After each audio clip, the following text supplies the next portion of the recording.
ছেলের ডায়াবেটিস ধরা পড়েছে গত মাসে। রোজ সকালে সুগার চেক করতে হয়। আজ গ্লুকোমিটার খারাপ হয়ে গেছে। নতুনটা আনতে হবে। ইতিমধ্যে সুই দিয়ে আমার আঙুল ফুটিয়ে রক্তের ফোঁটা বের করেছি টেস্ট করার জন্য। হঠাৎ ছেলে আমার হাত ধরে সেই রক্তের ফোঁটা জিভ দিয়ে চেটে নিল। আমি চমকে উঠলাম। বললাম, এ তুই কি করলি? সে আমার দিকে তাকিয়ে বলল, মা, তোমার রক্তের স্বাদ মিষ্টি। এই রক্ত দিয়েই তুমি আমাকে তৈরি করেছ। আমি অস্বস্তি বোধ করলাম। সে আমার আঙুলটা তার ঠোঁটে চেপে ধরে বলল, মা, আমি তোমার সাথে রক্তের বন্ধন নয়, হৃদয়ের বন্ধন চাই।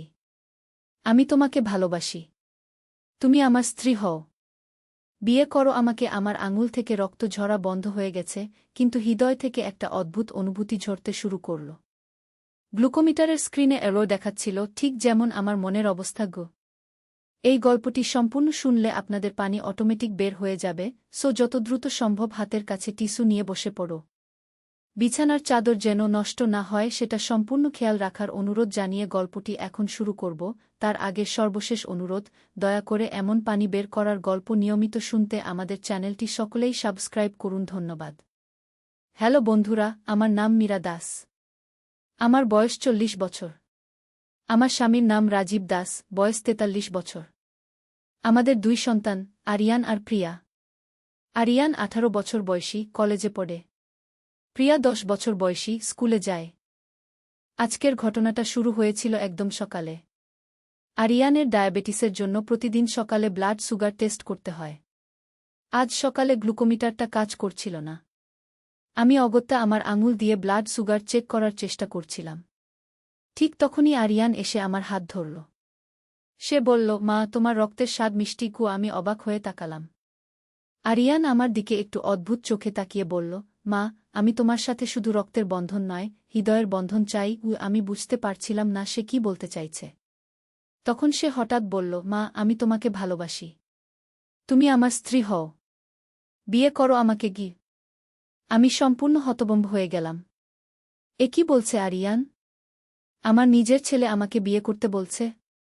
আমি তাকে জোরে ধাক্কা দিয়ে বললাম, তুই কি পাগল হয়ে গেছিস? এসব কি বলছিস? কিন্তু আরিয়ান থামল না। সে বলতে লাগল, মা, আমি জানি এটা অদ্ভুত লাগছে, কিন্তু আমি তোমাকে একজন নারী হিসেবে দেখি। তুমি এত সুন্দর, এত যত্নশীল। আব্বার চেয়ে আমি তোমাকে বেশি খুশি রাখতে পারব। আমি আর শুনতে পারলাম না। আমি দৌড়ে রান্নাঘরে গিয়ে দরজা বন্ধ করে দিলাম। আমার হাত পা কাঁপছিল। এ কি হচ্ছে? আমার ছেলে আমার সাথে কেমন আচরণ করছে? প্রায় 10 মিনিট পর আমি রান্নাঘর থেকে বের হলাম। আরিয়ান তখনও বসে আছে। সে আমাকে দেখে উঠে দাঁড়াল। বলল, মা, আমি জানি তুমি রেগে গেছ, কিন্তু একটা কথা বলি। আমি কিছু না বলে তার দিকে তাকালাম। সে বলল, মা, আসলে ব্যাপারটা একটু আলাদা। আমি আজ সকালে একটা স্বপ্ন দেখেছি। খুব অদ্ভুত স্বপ্ন। স্বপ্নে দেখলাম যে আমাদের বাড়িতে একটা রহস্যময় ঘটনা ঘটেছে। আর সেই ঘটনার সাথে তোমার রক্তের একটা গভীর সম্পর্ক আছে গি। আমি অবাক হয়ে বললাম, কি ধরনের স্বপ্ন? আরিয়ান বলল, মা, স্বপ্নে দেখলাম যে আমাদের বাড়ির নিচে একটা গোপন ঘর আছে। সেই ঘরে আছে আমাদের পূর্বপুরুষদের অনেক রহস্য। আর সেই রহস্যের চাবি লুকিয়ে আছে তোমার রক্তে গু। আমি হাসতে লাগলাম। বললাম, এসব কি বলছিস? স্বপ্নের কথা বলে আমাকে এমন কথা বলেছিলি যেগুলো শোনা উচিত নয়? আরিয়ান লজ্জিত হয়ে বলল, মা, আমি দুঃখিত। আসলে স্বপ্নটা এত জীবন্ত ছিল যে আমি কনফিউজড হয়ে গিয়েছিলাম। আমি তোমাকে কোনো অস্বস্তি দিতে চাইনি গিয়ে। আমি একটু স্বস্তি পেলাম। মনে হলো ছেলেটা হয়তো সত্যিই স্বপ্নে কনফিউজড হয়ে গিয়েছিল। আমি বললাম, ঠিক আছে, কিন্তু এরপর আর এমন কথা বলবি না গিয়ে। আরিয়ান মাথা নেড়ে বলল, হ্যাঁ মা। তবে একটা কথা, ওই স্বপ্নের ব্যাপারে আমি একটু খোঁজখবর নিতে চাই। তোমার অনুমতি থাকলে আমি আমাদের পুরনো কাগজপত্র দেখতে চাই গিয়ে। আমি ভাবলাম, হয়তো ছেলেটার মনের কৌতূহল মেটাতে দিলে ভালো হবে। আমি বললাম, ঠিক আছে, তবে প্রিয়াকে নিয়ে কিছু করবি না গি। আরিয়ান বলল, না মা, প্রিয়াকে কিছু বলব না গি। দুপুরের দিকে আরিয়ান আমাদের পুরনো ট্রাঙ্কটা বের করল। সেখানে আমাদের পরিবারের পুরনো কাগজপত্র, ছবি আর নানান জিনিসপত্র ছিল। আমিও তার সাথে বসে পুরনো জিনিসগুলো দেখতে লাগলাম। হঠাৎ আরিয়ান একটা পুরনো ডায়েরি হাতে নিয়ে বলল, মা, এটা কার ডায়েরি? আমি দেখে বললাম, এটা তোমার দাদুর ডায়েরি। তিনি খুব ডায়েরি লিখতেন গু। আরিয়ান ডায়েরিটা খুলে পড়তে শুরু করল। হঠাৎ তার মুখের রং পাল্টে গেল। সে বলল, মা, এখানে খুব অদ্ভুত কিছু লেখা আছে গু। আমি বললাম, কি লেখা? আরিয়ান পড়ে শোনাতে লাগল, আজ একটা অদ্ভুত ঘটনা ঘটল। আমার স্ত্রী রিনার রক্তে একটা বিশেষ ক্ষমতা আছে। সে যখন কাটা স্থানে তার রক্ত লাগায়, সেই ক্ষত তাৎক্ষণিক সেরে যায়। শুধু তাই নয়, তার রক্তের স্পর্শে পুরনো জিনিসও নতুনের মতো হয়ে যায়। আমি অবাক হয়ে বললাম, এসব কি? তোমার দাদু হয়তো কোনো গল্প লিখেছিলেন গু। আরিয়ান আরও পড়তে লাগল, রিনার পূর্বপুরুষরা ছিলেন তান্ত্রিক। তারা বিশেষ ক্ষমতার অধিকারী ছিলেন। রিনার মধ্যেও সেই ক্ষমতার চিহ্ন দেখা যাচ্ছে।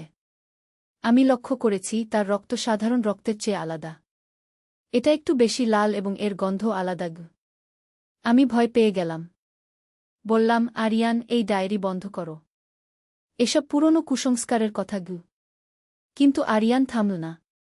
সে বলল, মা, তুমি জানো তোমার মায়ের নাম কি ছিল? আমি বললাম, রিনা। কেন? আরিয়ান উত্তেজিত হয়ে বলল, মা, এই ডায়েরিতে তোমার মায়ের কথাই লেখা। মানে তোমার মধ্যেও ওই ক্ষমতা থাকতে পারে। আমি হাসি দিয়ে বললাম, এসব কি বলছিস? আমার মধ্যে কোনো জাদুর ক্ষমতা নেই গি। আরিয়ান বলল, মা, একটা পরীক্ষা করে দেখি না? তুমি কোনো পুরনো জিনিসে তোমার রক্ত লাগাও, দেখি কি হয়। আমি রাজি হলাম না। বললাম, না, আমি এসব করব না গি। কিন্তু আরিয়ান খুব জোর করতে লাগল। শেষে আমি রাজি হলাম। আমি একটা পুরনো পয়সায় আমার আঙুলের রক্তের ফোঁটা লাগালাম। কিছুক্ষণ পর দেখি পয়সাটা চকচক করতে শুরু করেছে। যেন নতুন পয়সার মতো হয়ে গেছে। আমি এবং আরিয়ান দুজনেই অবাক হয়ে গেলাম। আরিয়ান চিৎকার করে বলল, মা, তুমি সত্যিই জাদুকরী। তোমার রক্তে ক্ষমতা আছে। আমি ভয়ে কাঁপতে শুরু করলাম। এ কি হচ্ছে? সত্যিই কি আমার মধ্যে কোনো অতিপ্রাকৃতিক ক্ষমতা আছে? আরিয়ান ডায়েরিতে আরও পড়তে লাগল। সে বলল, মা, এখানে লেখা আছে যে তোমার মায়ের পূর্বপুরুষরা গুপ্ত সম্পদের রক্ষক ছিলেন। তারা একটা বিশেষ গুপ্ত স্থানে অনেক মূল্যবান জিনিস লুকিয়ে রেখেছিলেন। আর সেই স্থানে যাওয়ার চাবি হচ্ছে তোমার রক্ত। আমি বললাম, এসব অবিশ্বাস্য কথা। কোথায় সেই গুপ্তস্থান? আরিয়ান বলল, এই ডায়েরি অনুযায়ী আমাদের বাড়ির নিচে একটা গোপন ঘর আছে। আর সেখানে যেতে হলে তোমার রক্তের স্পর্শ লাগবে গি। আমি অবিশ্বাস করলেও কৌতূহলী হয়ে উঠলাম। বললাম, তাহলে খোঁজ করে দেখি। আমরা বাড়ির চারপাশে খোঁজাখুঁজি শুরু করলাম। আরিয়ান মেঝেতে টোকা দিয়ে দেখছিল কোথাও কোনো ফাঁকা জায়গা আছে কিনা। হঠাৎ আমাদের শোবার ঘরের মেঝেতে একটা জায়গায় ফাঁকা আওয়াজ পেলাম। আরিয়ান বলল, মা, এখানে নিচে কিছু একটা আছে। আমরা কার্পেটটা সরিয়ে দেখি একটা ছোট্ট ধাতব প্লেট মেঝেতে লাগানো। প্লেটটা দেখতে অনেকটা একটা হাতের আকৃতির মতো। আরিয়ান বলল, মা, মনে হচ্ছে এখানে হাত রাখতে হবে। তুমি তোমার হাত রাখো গু। আমি ভয়ে ভয়ে আমার হাত প্লেটটার উপর রাখলাম। হঠাৎ প্লেটটা গরম হয়ে উঠল। আর আমার হাত থেকে এক ফোঁটা রক্ত প্লেটটার উপর পড়ল। সাথে সাথে মেঝেতে একটা অংশ খুলে গেল। নিচে একটা সিঁড়ি দেখা গেল। আরিয়ান উত্তেজনায় চিৎকার করে বলল, মা, সত্যিই একটা গোপন পথ আছে। আমি কাঁপতে কাঁপতে বললাম, আরিয়ান, আমার ভয় লাগছে গি। আরিয়ান বলল, মা, ভয়ের কিছু নেই। আমি তোমার সাথে আছি। চলো নিচে যাই। আমি আর আরিয়ান একসাথে সিঁড়ি দিয়ে নিচে নামতে শুরু করলাম। সিঁড়িটা বেশ গভীর ছিল। প্রায় 20টা ধাপ নামার পর একটা ছোট্ট ঘর পেলাম। ঘরটা অন্ধকার ছিল। আরিয়ান ফোনের টর্চ জ্বালাল। দেখি ঘরে অনেক পুরনো বাক্স, বই আর নানান রকম জিনিসপত্র রাখা। আরিয়ান একটা বাক্স খুলে দেখল। সেখানে অনেক পুরনো স্বর্ণের গহনা। আরেকটা বাক্সে অনেক পুরনো মুদ্রা। আমি অবিশ্বাসে বললাম, এসব কি? হঠাৎ আমি দেখি একটা পুরনো বইয়ের উপর আমার মায়ের নাম লেখা। রিনা দাসের ডায়েরি। আমি বইটা খুলে দেখি। সেখানে আমার মায়ের হাতের লেখায় অনেক কথা লেখা। আমি পড়তে শুরু করলাম, আমি রিনা দাস। আমার মধ্যে একটা বিশেষ ক্ষমতা আছে। আমার রক্তে নিরাময় ক্ষমতা আছে। যে কোনো ক্ষত, যে কোনো রোগ আমার রক্তের স্পর্শে সেরে যায়। আমার পূর্বপুরুষরা এই ক্ষমতার অধিকারী ছিলেন। আমি আরও পড়তে লাগলাম, কিন্তু এই ক্ষমতার একটা বিপদও আছে। যদি কেউ এই ক্ষমতার অপব্যবহার করে, তাহলে খুব বড় বিপদ হতে পারে। তাই আমি এই রহস্য গোপন রেখেছি। শুধু আমার মেয়ে মীরার জানা উচিত কি? পড়তে পড়তে আমার চোখে জল এসে গেল। আমার মা আমার জন্য এত কিছু গোপন রেখেছিলেন। আরিয়ান বলল, মা, এখানে আরও অনেক কিছু আছে। দেখো এই বাক্সটা গু। আমি দেখি একটা বাক্সে অনেক ওষুধের শিশি রাখা। আর একটা কাগজে লেখা, এই ওষুধগুলো রিনার রক্ত দিয়ে তৈরি। যে কোনো রোগের জন্য কার্যকর। আমি অবাক হয়ে গেলাম। আমার মা এত কিছু জানতেন। হঠাৎ আরিয়ান বলল, মা, তুমি কি তোমার ক্ষমতা পরীক্ষা করে দেখবে? হয়তো তুমি কোনো রোগ সারাতে পারবে গি। আমি বললাম, কি রকম? আরিয়ান তার হাত বাড়িয়ে বলল, আমার হাতে একটা পুরনো কাটা দাগ আছে। তুমি তোমার রক্ত লাগিয়ে দেখো গ। আমি দেখি সত্যিই তার হাতে একটা পুরনো দাগ আছে। আমি আমার আঙুল কেটে সেখানে রক্ত লাগালাম। অবিশ্বাস্য ব্যাপার। দাগটা অদৃশ্য হয়ে গেল। যেন কখনো কোনো কাটা ছিলই না। আরিয়ান খুশিতে চিৎকার করে বলল, মা, তুমি সত্যিই জাদুকরি। তুমি মানুষকে সুস্থ করতে পারো। আমি নিজেও অবিশ্বাসে ভরে গেলাম। সত্যিই কি আমার এমন ক্ষমতা আছে? হঠাৎ আমার মনে পড়ল আমার ছোটবেলার একটা ঘটনা। একবার আমাদের পোষা বিড়াল অসুস্থ হয়ে পড়েছিল। মা তখন তার গায়ে কিছু লাগিয়েছিলেন। পরদিন বিড়ালটা সুস্থ হয়ে গিয়েছিল। আমি আরিয়ানকে বললাম, তুমি ঠিক বলেছ। সত্যিই আমাদের পরিবারে কোনো বিশেষ ক্ষমতা আছে কি? আরিয়ান বলল, মা, তাহলে তুমি এই ক্ষমতা দিয়ে মানুষের উপকার করতে পারো। অনেক মানুষকে সুস্থ করতে পারো। আমি ভাবতে লাগলাম, সত্যিই তো, যদি আমার এমন ক্ষমতা থাকে তাহলে আমার উচিত মানুষের সেবা করা। কিন্তু হঠাৎ আমার মায়ের ডায়েরির কথা মনে পড়ল। তিনি লিখেছিলেন যে এই ক্ষমতার অপব্যবহার হতে পারে। আমি আরিয়ানকে বললাম, আরিয়ান, এই ক্ষমতার কথা আর কাউকে বলবে না। এটা আমাদের পারিবারিক রহস্যও। আরিয়ান বলল, কেন মা? এই ক্ষমতা দিয়ে তুমি অনেক মানুষের উপকার করতে পারো। আমি বললাম, হ্যাঁ, কিন্তু যদি ভুল মানুষের হাতে এই রহস্য চলে যায় তাহলে বিপদ হতে পারে। আরিয়ান মাথা নেড়ে বলল, ঠিক আছে মা। আমি কাউকে বলবো না গি। আমরা গোপন ঘর থেকে উপরে চলে এলাম। আমি মেঝের ঢাকনাটা বন্ধ করে দিলাম। সেদিন রাতে আমি অনেক ভাবলাম। আমার জীবন পুরোপুরি বদলে গেছে। আমি জানতেই পারিনি যে আমার মধ্যে এমন ক্ষমতা আছে। পরদিন সকালে আরিয়ান আমার কাছে এসে বলল, মা, আমি রাতে অনেক ভেবেছি। তুমি কি জানো তোমার এই ক্ষমতা কিভাবে কাজে লাগানো যায়? আমি বললাম, না তো। আমিও তো এই প্রথম জানলাম। আরিয়ান বলল, মা, আমার একটা পরিকল্পনা আছে। তুমি যদি চাও আমরা গোপনে মানুষদের সাহায্য করতে পারি। কিন্তু কাউকে জানাবো না যে তুমি কিভাবে তাদের সুস্থ করছো। আমি ভাবলাম, ছেলের কথায় যুক্তি আছে। যদি আমি সত্যিই মানুষের উপকার করতে পারি তাহলে এই ক্ষমতা লুকিয়ে রাখা উচিত নয়। আমি বললাম, ঠিক আছে, কিন্তু খুব সাবধানে করতে হবে। সেদিনই আমরা আমাদের পাশের বাড়ির কাকিমার বাড়িতে গেলাম। তিনি বহুদিন ধরে হাঁটুর ব্যথায় ভুগছিলেন। আমি তাকে বললাম, কাকিমা, আমার কাছে একটা বিশেষ মলম আছে। এটা লাগিয়ে দেখুন। আমি আগে থেকে আমার রক্ত মিশিয়ে একটা মলম তৈরি করে নিয়ে গিয়েছিলাম। কাকিমা সেই মলম লাগালেন। দুদিন পরে কাকিমা আমাদের বাড়িতে এসে খুশি হয়ে বললেন, মীরা, তোমার মলমটা অসাধারণ। আমার হাঁটুর ব্যথা একদম সেরে গেছে। আমি এবং আরিয়ান খুশি হয়ে গেলাম। আমাদের পরিকল্পনা সফল হয়েছে। এভাবে আমরা ধীরে ধীরে আশেপাশের মানুষদের সাহায্য করতে শুরু করলাম। কিন্তু সবসময় গোপনীয়তা বজায় রাখলাম। একদিন আরিয়ান আমাকে বলল, মা, আমার মনে হয় প্রিয়ারও জানা উচিত। সে আমাদের পরিবারের সদস্যও। আমি ভাবলাম, প্রিয়া এখনো ছোট, মাত্র 10 বছর। তার পক্ষে এই রহস্য বোঝা এবং গোপন রাখা কঠিন হবে। আমি বললাম, না আরিয়ান, প্রিয়া এখনো ছোট। বড় হলে বলবু। কিন্তু কপাল খারাপ।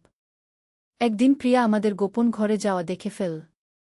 সে লুকিয়ে আমাদের পিছু নিল। যখন আমরা গোপন ঘর থেকে বের হলাম প্রিয়া আমাদের সামনে এসে দাঁড়াল। বলল, আম্মু, আপনারা কি করছেন? এই গোপন ঘরটা কি?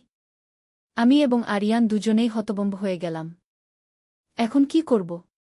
আরিয়ান বলল, প্রিয়া, তুমি কতক্ষণ ধরে দেখছ? প্রিয়া বলল, আমি সব দেখেছি। আম্মুর হাত থেকে রক্ত পড়ে মেঝে খুলে গেছে। নিচে একটা ঘর আছে। আর আম্মু রক্ত দিয়ে দাদা ভাইয়ের হাতের দাগ সারিয়ে দিয়েছেন। আমি বুঝলাম এখন আর লুকানো যাবে না। আমি প্রিয়াকে কাছে ডেকে বললাম, প্রিয়া, তুমি যা দেখেছ সেটা আমাদের পারিবারিক একটা রহস্য। এই কথা কাউকে বলবে না গি। প্রিয়া বড় চোখে তাকিয়ে বলল, আম্মু, আপনি কি জাদুকরি? আমি হেসে বললাম, হ্যাঁ রে, আমি একটু জাদু জানি। কিন্তু এটা আমাদের গোপন কথা গু। প্রিয়া খুশিতে হাততালি দিয়ে বলল, বাহ, আমার আম্মু জাদুকরি। আমিও কি জাদু শিখতে পারব? আমি বললাম, হয়তো বড় হলে পারবে। কিন্তু এখন তোমাকে এই রহস্য গোপন রাখতে হবে গ। প্রিয়া মাথা নেড়ে বলল, ঠিক আছে আম্মু। আমি কাউকে বলবো না গি। এভাবে আমাদের পুরো পরিবার এই রহস্যের অংশীদার হয়ে গেল। কিছুদিন পর আমার স্বামী রাজীব অফিস থেকে এসে বলল, মীরা, আশেপাশে তোমার সম্পর্কে অনেক ভালো কথা শুনি। অনেকে বলছে তুমি যে কোনো রোগ সারিয়ে দিতে পারো গো। আমি একটু ঘাবড়ে গেলাম। বললাম, এসব কি? আমি তো কিছুই করি না ঘি। রাজীব বলল, আমাদের অফিসের করিম সাহেবের বউ বলছিল তুমি তার হাঁটুর ব্যথা সারিয়ে দিয়েছ। কিভাবে? আমি বললাম, আমার কাছে একটা বিশেষ মলম আছে। সেটা দিয়েছিলাম গু। রাজীব বলল, সেই মলম কোথায় পেয়েছ? আমি মিথ্যা বলতে বাধ্য হলাম, আমার মা দিয়ে গিয়েছিলেন গু। রাজীব সন্দেহের সাথে বলল, মীরা, তুমি কি কিছু লুকাচ্ছ? আমার কাছে সত্য কথা বলো। আমি দ্বিধায় পড়ে গেলাম। স্বামীর কাছে মিথ্যা বলতে ভালো লাগছিল না, কিন্তু এই রহস্য প্রকাশ করতেও ভয় লাগছিল। আরিয়ান তখন এগিয়ে এসে বলল, বাবা, আম্মু সত্যিই একটা বিশেষ ক্ষমতার অধিকারী। কিন্তু এটা আমাদের পারিবারিক রহস্যও। রাজীব অবাক হয়ে বলল, কী রকম ক্ষমতা? আমি বুঝলাম এখন আর লুকানো যাবে না। আমি রাজীবকে সব সত্য বললাম। আমার রক্তের ক্ষমতার কথা, গোপন ঘরের কথা, সব কিছু। রাজীব প্রথমে বিশ্বাস করল না। বলল, এসব অসম্ভব কথা। আরিয়ান বলল, বাবা, আমি প্রমাণ দেখাতে পারি কি সে রাজীবকে গোপন ঘরে নিয়ে গেল। সব দেখিয়ে বোঝাল। রাজীব সব দেখে অবাক হয়ে গেল। বলল, এ তো অবিশ্বাস্য। মীরা, তুমি কি সত্যিই এমন ক্ষমতার অধিকারী? আমি মাথা নেড়ে বললাম, হ্যাঁ গু। রাজীব আমাকে জড়িয়ে ধরে বলল, তাহলে তুমি একজন বিশেষ মানুষ। আমি গর্বিত যে তুমি আমার স্ত্রী গু। আমি স্বস্তি পেলাম। স্বামী আমাকে মেনে নিয়েছে। রাজীব বলল, কিন্তু এই ক্ষমতা গোপন রাখাই ভালো। যদি সবাই জেনে যায় তাহলে তোমার নিরাপত্তা নিয়ে চিন্তা হবে গু। আমি বললাম, হ্যাঁ, আমিও তাই ভাবি গু।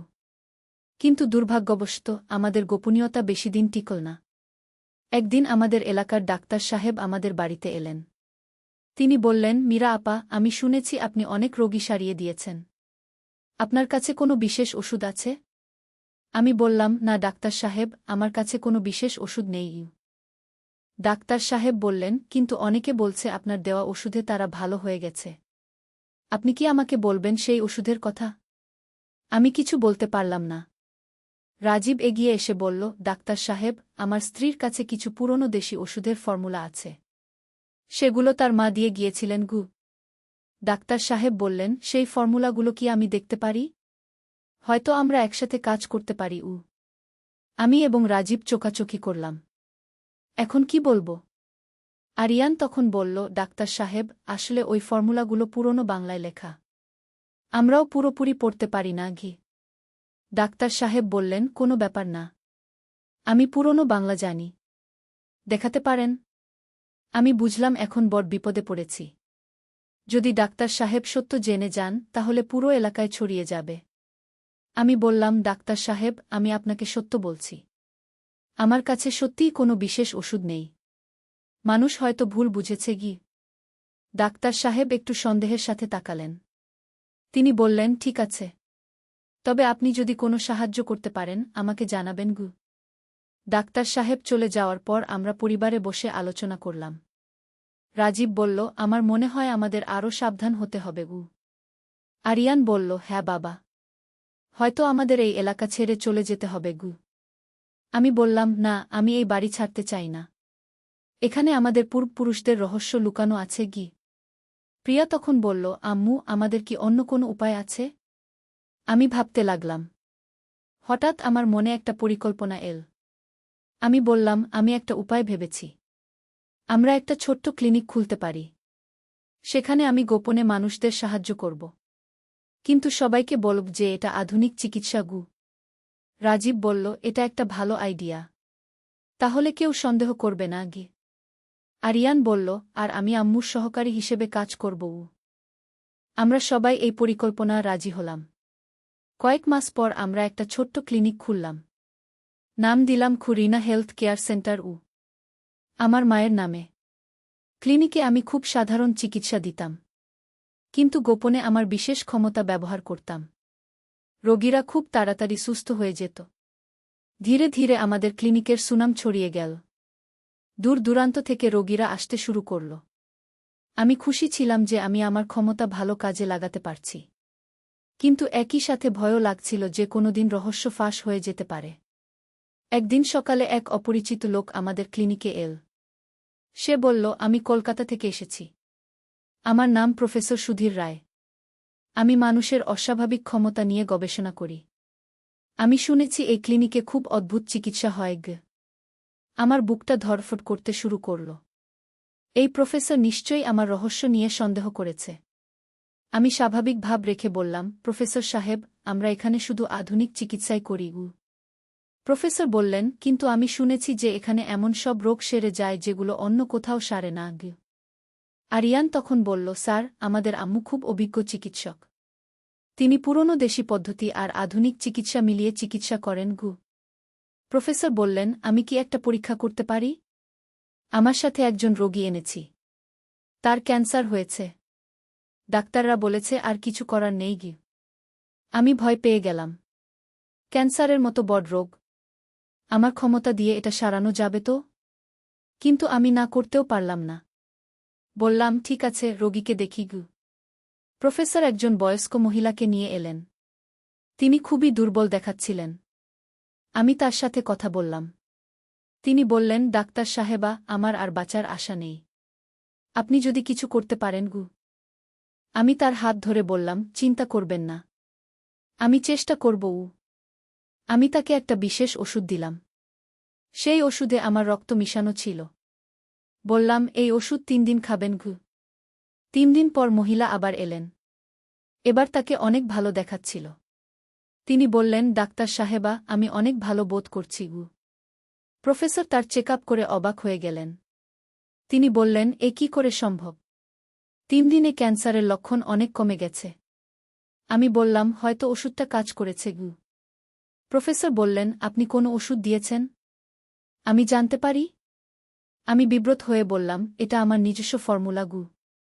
প্রফেসর বললেন, ডাক্তার সাহেবা, আমি একটা বিশেষ অনুরোধ করতে চাই।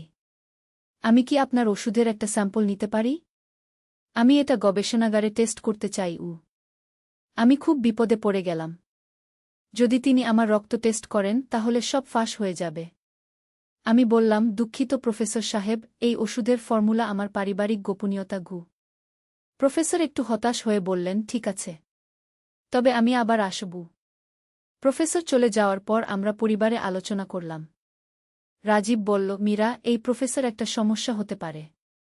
সে নিশ্চয়ই আমাদের রহস্য নিয়ে সন্দেহ করেছে। আরিয়ান বলল, আম্মু, হয়তো আমাদের ক্লিনিক বন্ধ করে দিতে হবে। আমি বললাম, না, আমি এত সহজে হার মানব না। অনেক রোগী আমাদের উপর নির্ভর করে। সেদিন রাতে আমি অনেক ভাবলাম, আমার এই বিশেষ ক্ষমতা কি সত্যিই গোপন রাখা উচিত? হয়তো আমার উচিত পুরো পৃথিবীকে জানানো যে আমার মধ্যে এমন ক্ষমতা আছে। কিন্তু তাহলে কি হবে? হয়তো অনেক মানুষ আমাকে ব্যবহার করতে চাইবে। হয়তো কিছু খারাপ মানুষ আমার ক্ষমতার অপব্যবহার করবে। আমার মায়ের কথা মনে পড়ল। তিনি লিখেছিলেন যে এই ক্ষমতা গোপন রাখাই ভালো। পরদিন সকালে প্রফেসর আবার এলেন। এবার তিনি আরও কয়েকজন লোক নিয়ে এসেছেন। তিনি বললেন, ডাক্তার সাহেবা, আমি আমার কয়েকজন সহকর্মী নিয়ে এসেছি। আমরা আপনার চিকিৎসা পদ্ধতি দেখতে চাই। আমি বুঝলাম এটা একটা ফাঁদ। তারা নিশ্চয়ই আমার রহস্য ধরে ফেলতে চায়। আমি বললাম, প্রফেসর সাহেব, আমি রোগী দেখার সময় অন্য কাউকে ঘরে রাখি না।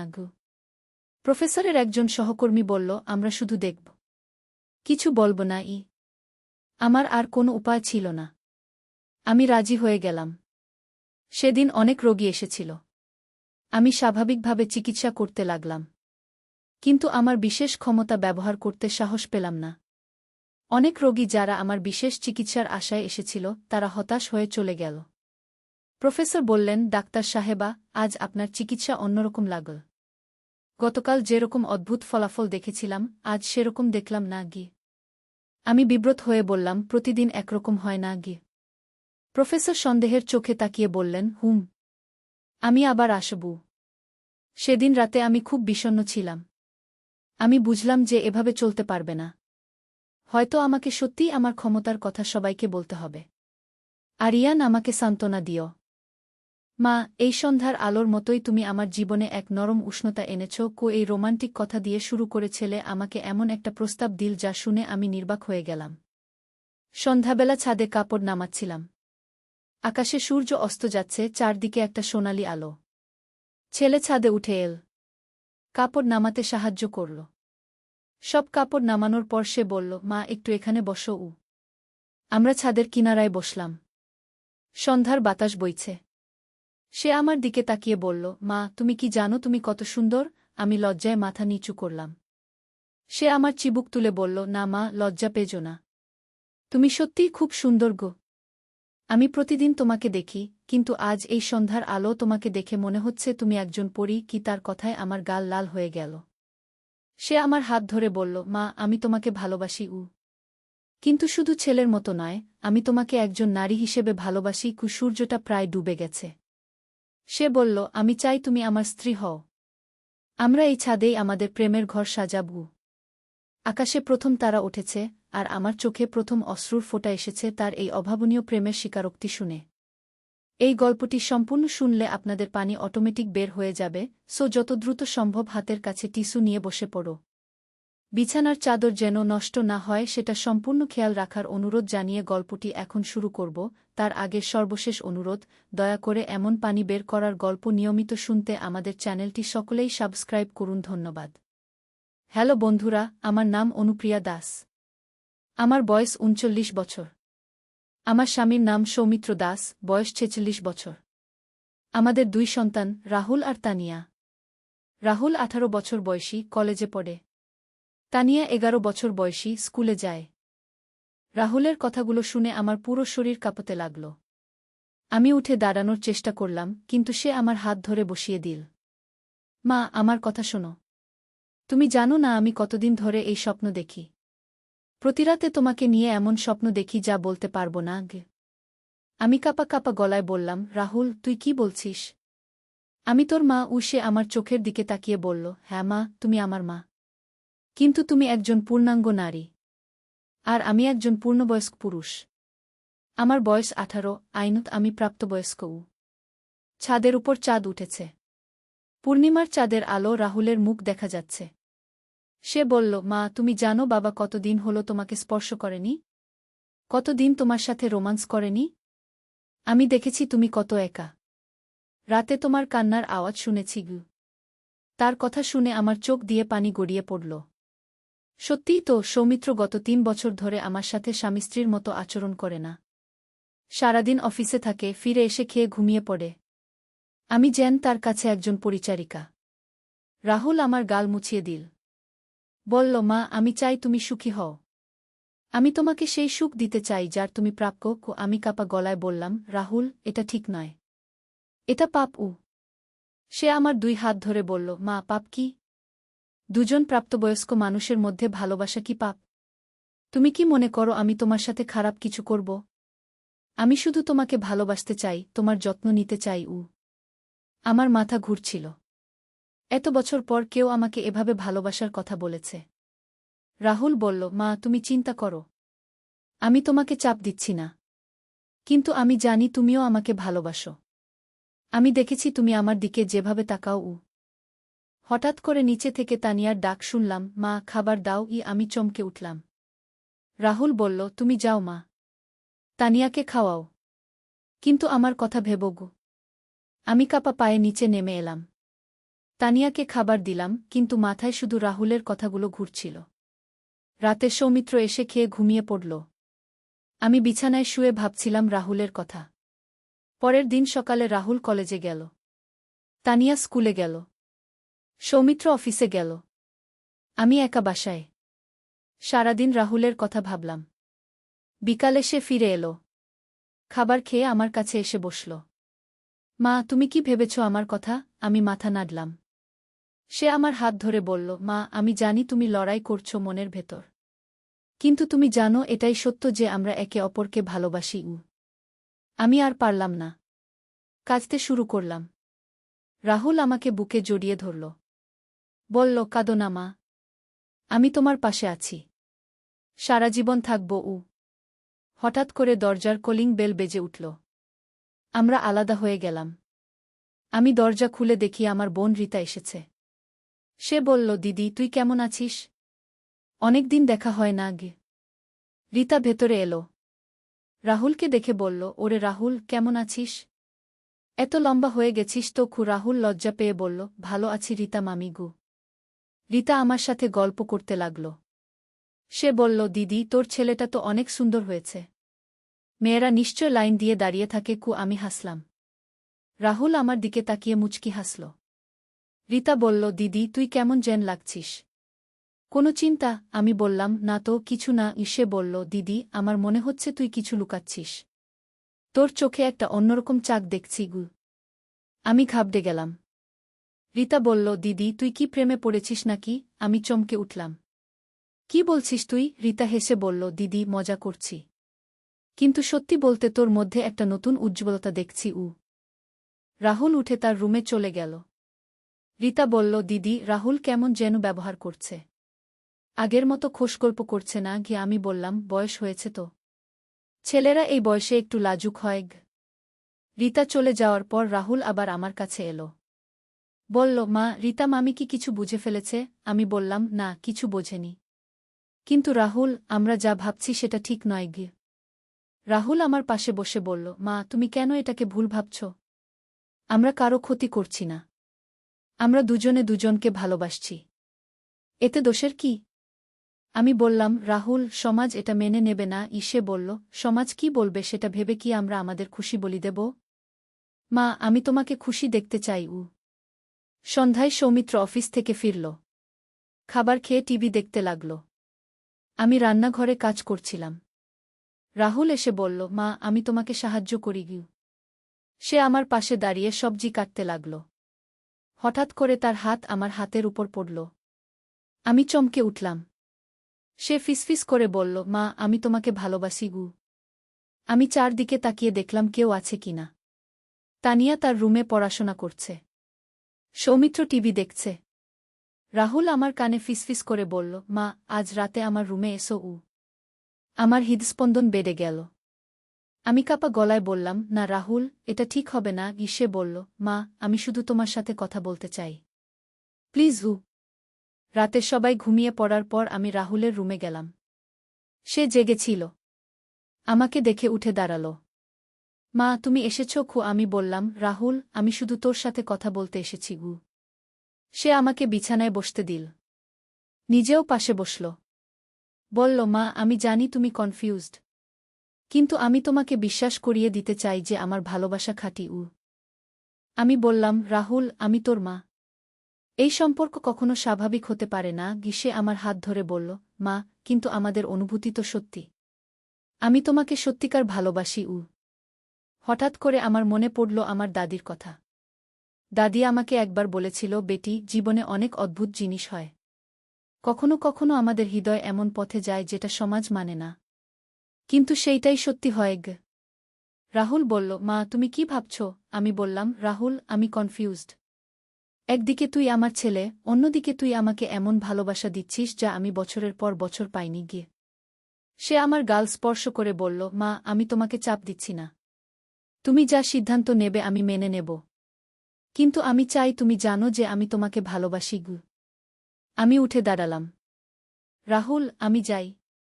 আমাকে ভাবার সময় দাও। সে বলল, ঠিক আছে মা। কিন্তু মনে রেখো, আমি সবসময় তোমার পাশে আছি। পরের দিন সকালে আমি ভীষণ অস্থির ছিলাম। রাহুল কলেজে যাওয়ার আগে আমার কাছে এসে বলল, মা, তুমি ঠিক আছো তো? আমি মাথা নাড়লাম। সে চলে যাওয়ার পর আমি একা বাসায় বসে ভাবতে লাগলাম। দুপুরে আমার মা ফোন করল। মা বলল, অনুপ্রিয়া, তুই কেমন আছিস? আমি বললাম, ভালো আছি মা। মা বলল, তোর আওয়াজ কেমন যেন লাগছে। কোনো সমস্যা? আমি বললাম, না মা, কিছু না। মা বলল, বেটি, তুই কি খুশি আছিস সংসারে? এই প্রশ্নটা শুনে আমার চোখ দিয়ে পানি এসে গেল। আমি বললাম, মা, কেন এমন প্রশ্ন করছ? মা বলল, আমার মনে হচ্ছে তুই খুশি নিস। সৌমিত্র কি তোর খেয়াল রাখে? আমি চুপ করে রইলাম। মা বলল, অনুপ্রিয়া, তুই আমার মেয়ে। আমি বুঝতে পারি তোর কষ্টও। আমি আর পারলাম না, কাঁদতে শুরু করলাম। মা বলল, বেটি, কি হয়েছে? তুই কাঁদছিস কেন? আমি বললাম, মা, আমি খুব একা। সৌমিত্র আমার দিকে তাকায়ও না। মা বলল, বেটি, এইসব সংসারে হয়। তুই ধৈর্য রাখ। আমি বললাম, কত ধৈর্য রাখব মা? আমিও তো একজন নারী, আমারও ভালোবাসার প্রয়োজন।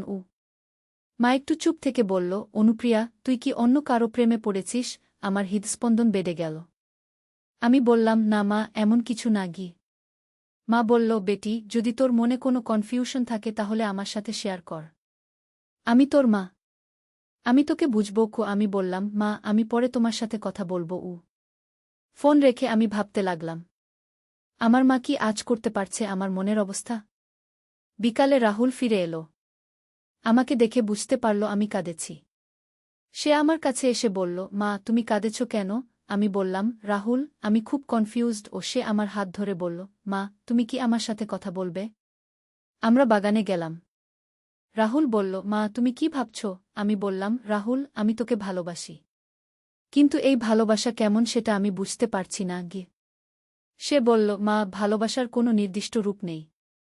ভালোবাসা মানে যত্ন, ভালোবাসা মানে কারো খুশি চাওয়া গি। আমি বললাম, কিন্তু রাহুল, আমরা যা করছি সেটা গি। সে আমার কথা বন্ধ করে দিয়ে বলল, মা, আমরা কিছু করিনি। আমরা শুধু আমাদের অনুভূতির কথা বলেছি। এতে দোষের কিছু নেই গি। হঠাৎ করে তানিয়া বাগানে এলো। মা, তুমি এখানে কি করছ? আমি বললাম, কিছু না বেটি, রাহুলের সাথে গল্প করছিলাম। তানিয়া বলল, মা, আমার পেট ব্যথা করছে গিউ। আমি তানিয়াকে নিয়ে ভেতরে গেলাম। তার জ্বর মাপলাম। জ্বর আছে। আমি ওষুধ দিলাম। রাতে তানিয়ার যত্ন নিতে হলো। রাহুল আমাকে সাহায্য করল। তানিয়ার যত্ন নেওয়ার সময় রাহুল বলল, মা, দেখো তুমি কত ভালো মা। আমিও চাই তুমি আমার যত্ন নাও। আমি তার দিকে তাকালাম। সে বলল, মা, আমি তোমার কাছে শুধু ভালোবাসা চাই। পরের দিন তানিয়া ভালো হয়ে গেল। রাহুল কলেজে যাওয়ার আগে আমাকে বলল, মা, আমি চাই আজ আমরা একসাথে কোথাও ঘুরতে যাই। আমি বললাম, কোথায়? সে বলল, পার্কে। আমাদের একা কথা বলার দরকার। বিকালে আমরা পার্কে গেলাম। পার্কে অনেক মানুষ। আমরা একটা বেঞ্চে বসলাম। রাহুল বলল, মা, আমি তোমাকে একটা কথা বলি। আমি জানি আমাদের এই সম্পর্ক অস্বাভাবিক, কিন্তু আমি এটাও জানি যে আমি তোমাকে সত্যি ভালোবাসি। আমি বললাম, রাহুল, আমিও তোকে ভালোবাসি, কিন্তু একজন মায়ের ভালোবাসা। সে বলল, মা, কিন্তু তোমার চোখে আমি অন্য কিছু দেখি। তুমি আমাকে শুধু ছেলে হিসেবে দেখো না গি। আমি চুপ করে রইলাম। সত্যি কথা হলো, রাহুলের কথা শুনে আমার ভেতর অদ্ভুত এক অনুভূতি হচ্ছিল। যে ভালোবাসা আমি বছরের পর বছর পাইনি, রাহুল সেই ভালোবাসা দিতে চাইছে। হঠাৎ করে পার্কে এক অদ্ভুত জিনিস দেখলাম। একটা বৃদ্ধ লোক একটা ছোট মেয়ের সাথে খেলা করছে। মেয়েটা তাকে দাদু বলে ডাকছে। কিন্তু লোকটার চেহারা দেখে মনে হলো সে তার দাদু নয়। আমি রাহুলকে বললাম, ওই লোকটাকে দেখ। ওর সাথে মেয়েটার সম্পর্ক কেমন অদ্ভুত। কি রাহুল বলল, মা, হয়তো ওরা পরিচিত। অনেক সময় বাচ্চারা অপরিচিতদেরও দাদু বলে গ। কিন্তু আমার মনে একটা সন্দেহ জাগল। লোকটা মেয়েটাকে কোলে তুলে নিল। মেয়েটা কাঁদতে শুরু করল। আমি উঠে দাঁড়ালাম। রাহুল বলল, মা, কি হলো? আমি বললাম, রাহুল, মনে হচ্ছে ওই লোকটা মেয়েটাকে জোর করছে। আমরা কাছে গেলাম। লোকটা মেয়েটাকে পার্ক থেকে বের করে নিয়ে যাওয়ার চেষ্টা করছে। আমি জোরে চিৎকার করলাম, ওই, তুমি কি করছো? লোকটা ঘাবড়ে গেল। মেয়েটা আরও জোরে কাঁদতে লাগল। রাহুল দৌড়ে গিয়ে মেয়েটাকে লোকটার কাছ থেকে ছিনিয়ে নিল। লোকটা বলল, এটা আমার নাতনি গিয়ে। আমি বললাম, যদি তোমার নাতনি হয় তাহলে সে কাঁদছে কেন? তুমি তাকে জোর করে নিয়ে যাচ্ছ কেন? পার্কের আরও মানুষ জড়ো হল। একজন বলল, আমি এই লোকটাকে আগেও দেখেছি। সে বাচ্চাদের ভুলিয়ে নিয়ে যায়। আমার রক্ত ঠান্ডা হয়ে গেল। রাহুল মেয়েটাকে জড়িয়ে ধরে বলল, বাবু, তোর মা বাবা কোথায়? মেয়েটা কাঁদতে কাঁদতে বলল, আম্মু কোথায়? আমি আম্মুর কাছে যাব। আমি বুঝলাম মেয়েটা হারিয়ে গেছে এবং এই লোকটা তাকে ভুলিয়ে নিয়ে যাওয়ার চেষ্টা করছে।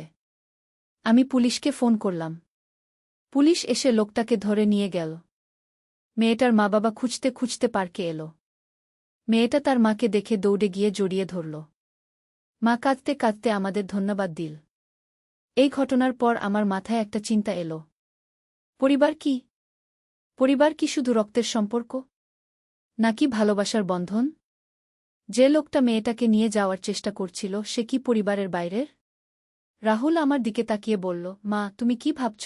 আমি বললাম, রাহুল আমি ভাবছি পরিবারের কথা। পরিবার কি শুধু নাম, নাকি এর চেয়ে গভীর কিছু? সে বলল, মা পরিবার মানে ভালোবাসা। পরিবার মানে একে অপরের যত্ন নেওয়া। পরিবার মানে একে অপরকে রক্ষা করা। আমি বললাম, তাহলে রাহুল আমরা যা অনুভব করছি সেটা কি পরিবারের বাইরে? সে বলল, না মা, এটা পরিবারের ভেতরেই।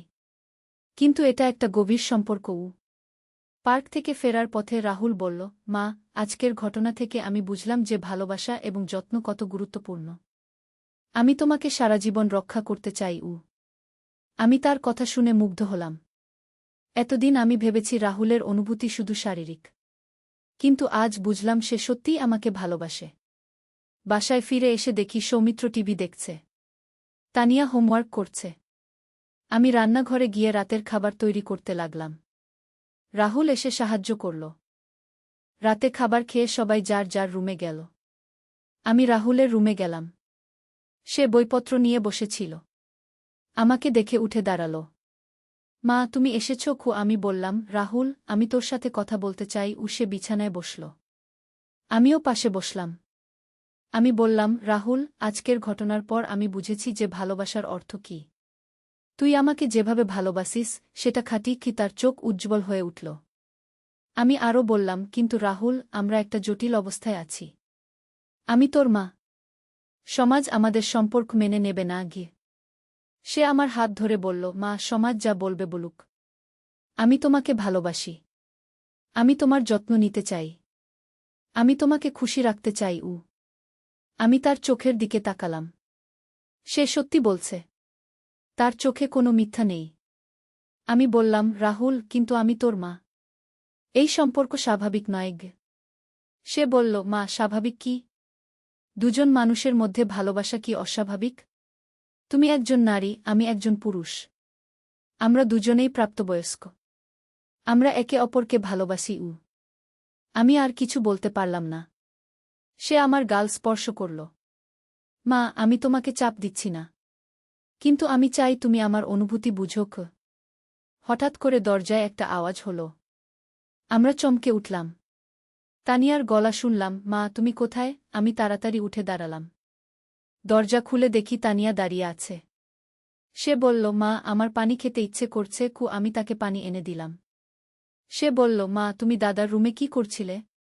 আমি বললাম, তোর দাদার সাথে কথা বলছিলাম। তানিয়া বলল, কি কথা? আমি বললাম, পড়াশোনার কথা। তানিয়া চলে যাওয়ার পর আমি রাহুলের রুমে ফিরে গেলাম। সে বলল, মা তানিয়া কি কিছু সন্দেহ করেছে? আমি বললাম, না সে কিছু বুঝতে পারেনি। রাহুল বলল, মা আমরা সাবধান থাকব। কিন্তু আমি চাই আমাদের এই সম্পর্ক চলতে থাকুক। আমি বললাম, রাহুল আমার মাথা ঘুরছে। আমি বুঝতে পারছি না কি করা উচিত। সে আমাকে বুকের সাথে জড়িয়ে ধরল।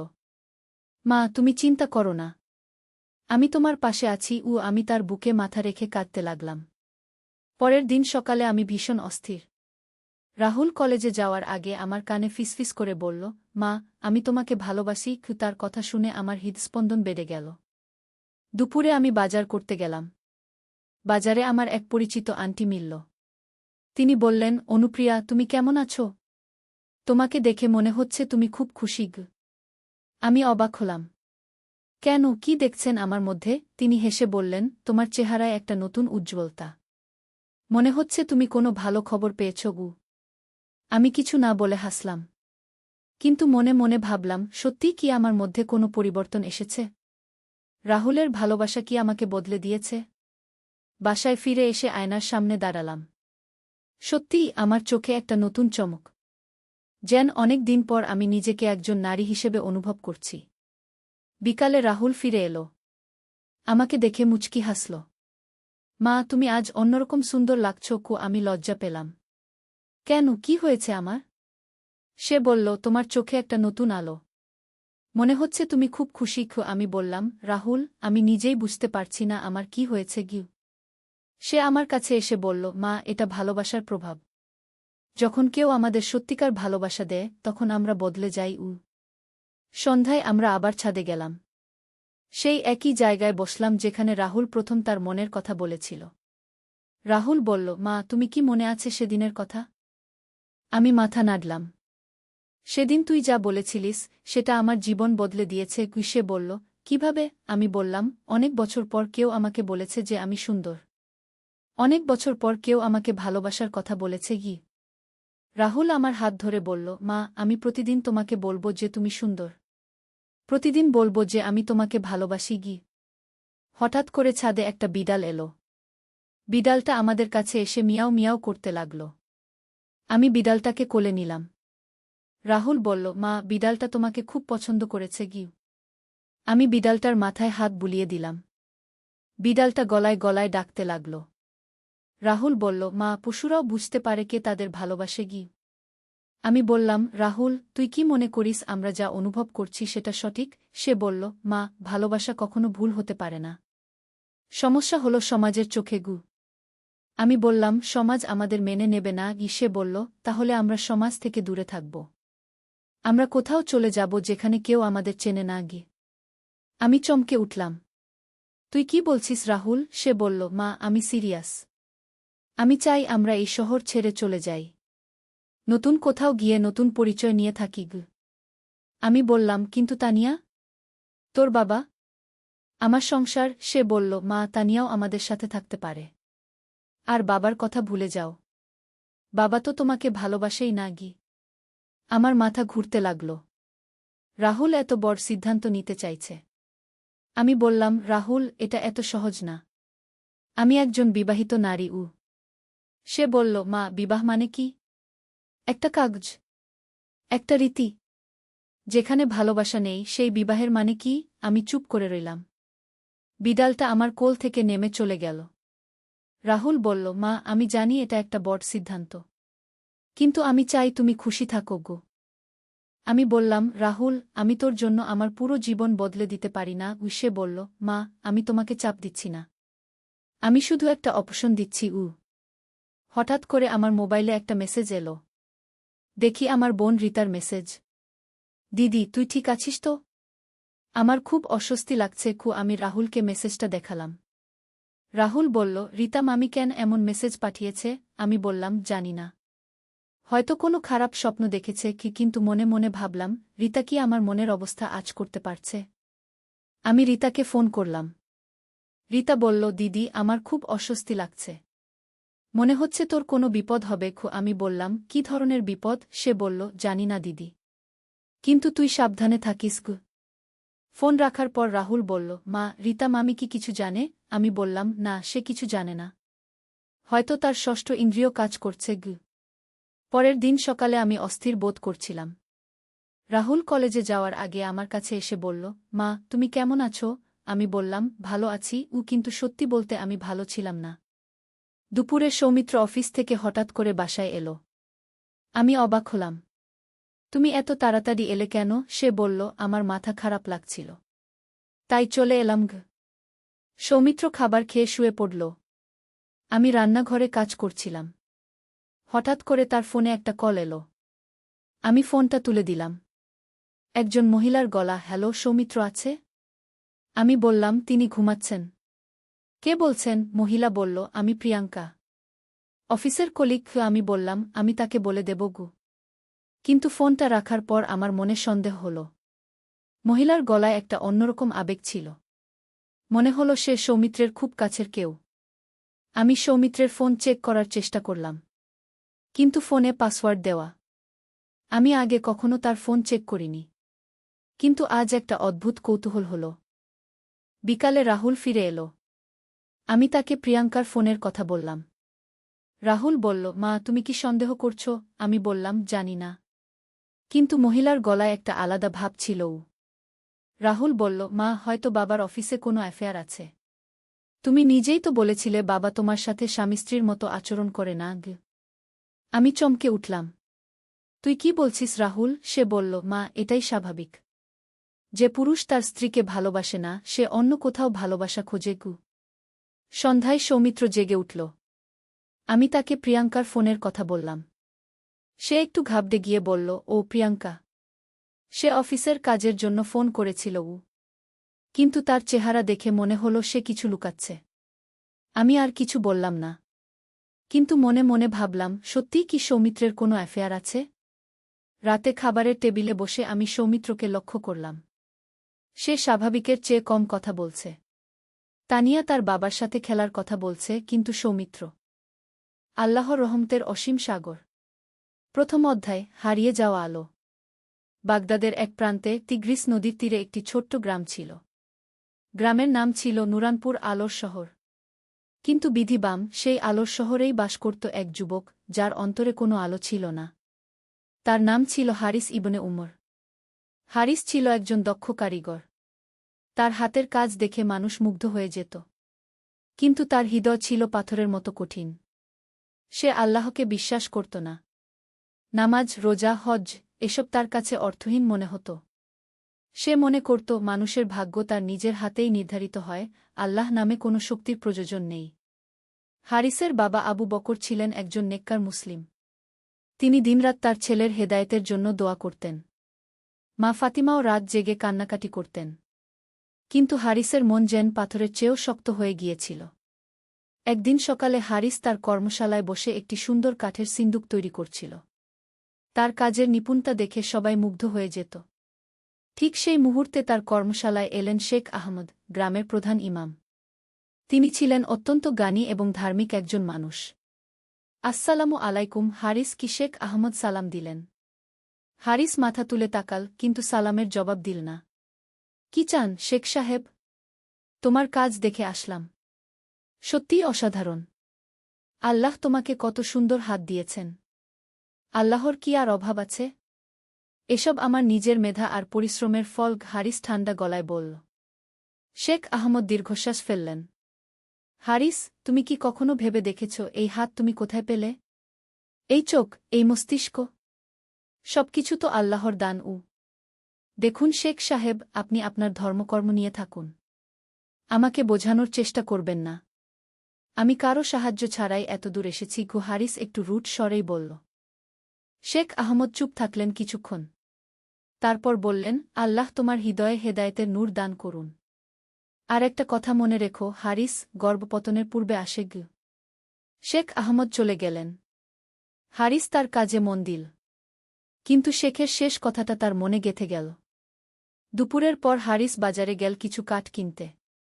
পথে সে দেখল এক বৃদ্ধ ভিক্ষুক ক্ষুধায় কাতর হয়ে পড়ে আছে। লোকজন তাকে এড়িয়ে চলেছে। খোদার নামে একটু খাবার দিন বাবা।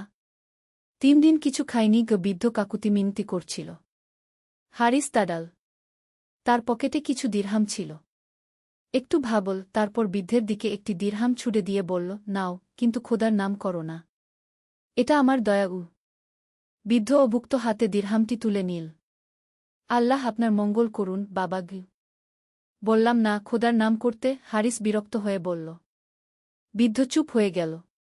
তার চোখে কষ্টের ছায়া পড়ল। হারিস বাজার থেকে কাঠ কিনে বাড়ি ফিরল। সন্ধ্যায় মা খাবার ডাকল। খাবার টেবিলে বসে বাবা বললেন, হারিস, আজ শেখ আহমদ তোমার কথা বলছিলেন। কি বলেছেন? হারিস প্রশ্ন করল। বলেছেন তুমি খুবই মেধাবী ছেলে, কিন্তু ঈমানের অভাবে তুমি পথভ্রষ্ট হয়ে গেছ। তিনি বলেছেন তোমার জন্য তিনি বিশেষ দোয়া করেন। হারিস হাসল। শেখ সাহেবের দোয়ায় কি আর হয়? আমি আমার মতোই ভালো আছি। হারিস, তুমি জানো না দোয়ার কত বড় শক্তি, মা ফাতিমা বললেন। আল্লাহর কাছে কিছুই অসম্ভব নয়। আম্মা, এসব বিশ্বাস করে আপনারা নিজেদের সান্ত্বনা দেন। আসলে কিছুই হয় না। হারিস উঠে গেল খাবার টেবিল থেকে। রাতে শুতে যাওয়ার আগে হারিস জানালা দিয়ে আকাশের দিকে তাকাল। অসংখ্য তারকা আকাশে জ্বলজ্বল করছিল। একটা অদ্ভুত অনুভূতি হল তার। এত সুন্দর এই মহাবিশ্ব কি সত্যিই আপনা আপনি তৈরি হয়েছে? কিন্তু পরক্ষণেই সে মাথা নেড়ে এই চিন্তা ঝেড়ে ফেল। দ্বিতীয় অধ্যায়, প্রথম আঘাত। পরের দিন সকালে হারিস তার কর্মশালায় গিয়ে দেখল রাতে ঝড়ের কারণে তার অর্ধেক কাজ নষ্ট হয়ে গেছে। যে সুন্দর সিন্দুকটি সে তৈরি করছিল সেটি ভেঙে চুরমার হয়ে গেছে। এটা কি হলো? হারিস রাগে ফেটে পড়ল। কত পরিশ্রম করে এটা বানিয়েছিলাম। তার সহায়ক করিম বলল, ভাইজান, প্রাকৃতিক দুর্যোগ তো। এতে আমাদের কিছু করার নেই। প্রাকৃতিক দুর্যোগ মানে? এসব তো কুসংস্কার। ঝড় হবে, আমাদের ক্ষতি হবে, এটাই স্বাভাবিক, হারিস বলল, কিন্তু তার গলায় এবার একটু কষ্ট ছিল। সারাদিন সে নতুন করে কাজ শুরু করল। কিন্তু মন বসছিল না। বিকালে এক ক্রেতা এল। তার কাছে একটি বিশেষ ধরনের আলমিরা চেয়েছিল। হারিস দেখাল যে কাজটি নষ্ট হয়ে গেছে। কবে দিতে পারবেন? ক্রেতা জিজ্ঞেস করল। আরও 1 সপ্তাহ লাগবে, কি হারিস বলল। তাহলে আর দরকার নেই। অন্য কারিগরের কাছে চলে যাব। ক্রেতা চলে গেল। হারিসের মুখ শুকিয়ে গেল। এই অর্ডারটি তার অনেক বড় আয়ের উৎস ছিল। সন্ধ্যায় বাড়ি ফিরে সে মা বাবাকে সব ঘটনা বলল। আল্লাহর মর্জি, বাবা আবু বকর বললেন। হয়তো এর মধ্যে কোনো কল্যাণ আছে। আবার শুরু। সবকিছুতেই আল্লাহর মর্জি। ঝড় হওয়াটা প্রাকৃতিক ঘটনা, আবার আল্লাহর মর্জি কি? হারিস বিরক্ত হয়ে বলল। হারিস, তুমি জানো না, আল্লাহ কখনো কখনো আমাদের পরীক্ষা করেন। এই যে তোমার ক্ষতি হল, হয়তো এর মাধ্যমে তিনি তোমাকে কোনো বড় শিক্ষা দিতে চান, মা বললেন। হারিস কিছু বলল না। কিন্তু ভেতরে ভেতরে সে একটু চিন্তিত হয়ে পড়ল। রাতে ঘুমের মধ্যে হারিস একটি স্বপ্ন দেখল সে এক বিশাল মরুভূমিতে একা হাঁটছে। চারদিকে কোনো মানুষ নেই। প্রচণ্ড গরম আর তৃষ্ণায় সে কাতর হয়ে উঠেছে। হঠাৎ দূরে একটি ওয়েসিস দেখতে পেল। দৌড়ে গিয়ে দেখে সেখানে পানি নেই, শুধু বালু। ভোরে ঘুম ভেঙে গেল। স্বপ্নটা খুবই বিচিত্র লাগল তার। কেন এমন স্বপ্ন দেখল? পরের কয়েকদিন হারিস কঠোর পরিশ্রম করল। নতুন করে সিন্দুকটি বানাতে শুরু করল। কিন্তু কাজে মন বসছিল না। মাঝে মাঝে মনে হচ্ছিল সব কিছু যেন তার নিয়ন্ত্রণের বাইরে চলে যাচ্ছে। একদিন কাজ করতে করতে হঠাৎ তার হাতে কাঠ কাটার যন্ত্র লেগে গেল। হাতে গভীর জখম হল। রক্তে ভেসে গেল কর্মশালা। আল্লাহ! এটা কি হল? করিম চিৎকার করে উঠল। হারিস তার হাতের দিকে তাকাল। প্রচুর রক্ত পড়ছে। ব্যথায় কাতর হয়ে পড়ল সে। করিম তাড়াতাড়ি একটি কাপড় দিয়ে ক্ষতস্থান বেঁধে দিল। চলুন, হকিম সাহেবের কাছে যেতে হবে। হকিম সাহেব ক্ষত দেখে বললেন, বেশ গভীর কেটেছে। কয়েকদিন হাত নাড়াতে পারবে না। কাজকর্ম বন্ধ রাখতে হবে। হারিস নীরব হয়ে গেল। হাত না নড়লে সে কি করবে? কাজ বন্ধ মানে আয় বন্ধ। বাড়ি ফিরে সে বিছানায় শুয়ে রইল। মা খাবার নিয়ে এল। খাও বাবা, আল্লাহ তোমাকে তাড়াতাড়ি ভালো করে দেবেন, মা বললেন। আম্মা, আপনারা সবসময় আল্লাহর নাম করেন কেন? আমার হাত কেটেছে প্রাকৃতিক কারণে। ওটা ভালো হবেও প্রাকৃতিক নিয়মে, হারিস ক্লান্ত গলায় বলল। মা চুপ থাকলেন। কিন্তু তার চোখে পানি চলে এল। রাতে হারিস আবার সেই মরুভূমির স্বপ্ন দেখল। এবার দেখল সে মরুভূমিতে পড়ে আছে। খুবই অসহায় লাগছে। হঠাৎ দূর থেকে একটি কণ্ঠস্বর ভেসে এল, হে হারিস, তুমি কি এখনো মনে কর তুমি একা পারো? হারিস ঘুম থেকে উঠল। ঘাম দিয়ে ভেসে যাচ্ছে। স্বপ্নটা এত স্পষ্ট মনে হচ্ছিল যেন বাস্তব। 3য় অধ্যায়, ভাঙন। 3 দিন পর হারিসের হাত একটু ভালো হল। সে আবার কর্মশালায় গেল। কিন্তু সেখানে গিয়ে আরেকটি দুঃসংবাদ পেল। তার সবচেয়ে বড় ক্রেতা আলী ইবনে হাসান এসেছিলেন। তিনি বলে গেছেন যে অন্য কারিগরের কাছে অর্ডার দিয়েছেন। কেন? আমার কাজ কি ভালো না? হারিস করিমকে জিজ্ঞেস করল। ভাইজান, তিনি বলেছেন আপনার কাজ খুবই ভালো। কিন্তু আপনি যেভাবে ক্রেতাদের সাথে কথা বলেন, তাতে তারা মনে কষ্ট পান। করিম লজ্জিত গলায় বলল। কিভাবে কথা বলি আমি? ভাইজান, আপনি অনেক সময় তাদের সাথে রুট ব্যবহার করেন। আর যখন তারা আল্লাহ হাফেজ বা ইনশাআল্লাহ এসব বলেন, আপনি রেগে যান। এতে তারা মনে কষ্ট পান। হারিসের মাথায় বজ্রপাত হল। তার সব ক্রেতা তাহলে এভাবেই চলে যাবে? আচ্ছা, আপনি একটু সবার সাথে নরম ব্যবহার করেন। আর তাদের ধর্মীয় কথাবার্তায় বাধা দেবেন না, করিম পরামর্শ দিল। হারিস কিছু বলল না। কিন্তু মনে মনে ভাবল, তাহলে কি ব্যবসা বাঁচাতে তাকে ভণ্ডামি করতে হবে? পরের কয়েকদিন হারিস চেষ্টা করল ক্রেতাদের সাথে একটু নরম ব্যবহার করতে। কিন্তু যখনই কেউ আল্লাহ শব্দটি উচ্চারণ করত, তার ভেতরে একটা অস্বস্তি হতো। একদিন এক ক্রেতা এসে বলল, ইনশাআল্লাহ, আপনার বানানো আলমিরাটি আমার খুব পছন্দ হয়েছে। আল্লাহ আপনার হাতে বরকত দিয়েছেন গু। হারিস জোর করে একটা হাসি দিয়ে বলল, ধন্যবাদ, কিন্তু ভেতরে সে ফুঁসছিল। ক্রেতা চলে যাওয়ার পর করিম বলল, ভাইজান, আপনি অনেক ভালো করেছেন। এভাবেই চালিয়ে যান গু। কিন্তু হারিসের মনে অশান্তি। সে কি তাহলে অভিনয় করতে শিখছে? এটা কি ঠিক হচ্ছে? সেদিন সন্ধ্যায় হারিস গ্রামের পার্কে বেড়াতে গেল। সেখানে দেখল কিছু বাচ্চারা খেলা করছে। একটি ছোট্ট মেয়ে তার দিকে এসে বলল, চাচা, আপনি কি দোয়া জানেন? দোয়া? কেন? হারিস প্রশ্ন করল। আমার আম্মা অসুস্থ। আমি সবাইকে বলেছি আমার আম্মার জন্য দোয়া করতে। আপনিও করবেন? হারিস অস্বস্তিতে পড়ল। আমি আমি দোয়া জানি না গু। ছোট্ট মেয়েটি অবাক হয়ে তাকাল। কিভাবে হয় চাচা? সবাই তো দোয়া জানে। রাব্বানা আতিনা ফিদ দুনিয়া হাসানাতা ওয়া ফিল আখিরাতি হাসানাতা ওয়া কিনা আয়াবান নার। ছোট্ট মেয়েটির মুখ থেকে সুন্দর আরবি উচ্চারণ শুনে হারিসের মনে একটা অদ্ভুত অনুভূতি হল। এত ছোট একটা বাচ্চা এত সুন্দর করে দোয়া বলতে পারে, আর সে একজন পূর্ণবয়স্ক মানুষ হয়ে কোনো দোয়া জানে না। চাচা, আপনি কি দোয়া করবেন আমার আম্মার জন্য? মেয়েটি আবার জিজ্ঞেস করল। হারিস কি বলবে বুঝতে পারল না। অবশেষে বলল, তোমার আম্মা ভালো হয়ে যাবে। ডাক্তারের ওষুধ খেলেই ভালো হবে উই। মেয়েটি মাথা নেড়ে বলল, না চাচা, ওষুধ তো আল্লাহর একটা মাধ্যম মাত্র। আসল শেফা তো আল্লাহর কাছ থেকেই আসে গি। হারিস স্তব্ধ হয়ে গেল। এত ছোট একটা বাচ্চা এত গভীর কথা বলছে। বাড়ি ফেরার সময় হারিসের মনে নানা প্রশ্ন ঘুরপাক খাচ্ছিল। সবাই কেন এত আত্মবিশ্বাসের সাথে আল্লাহর কথা বলে?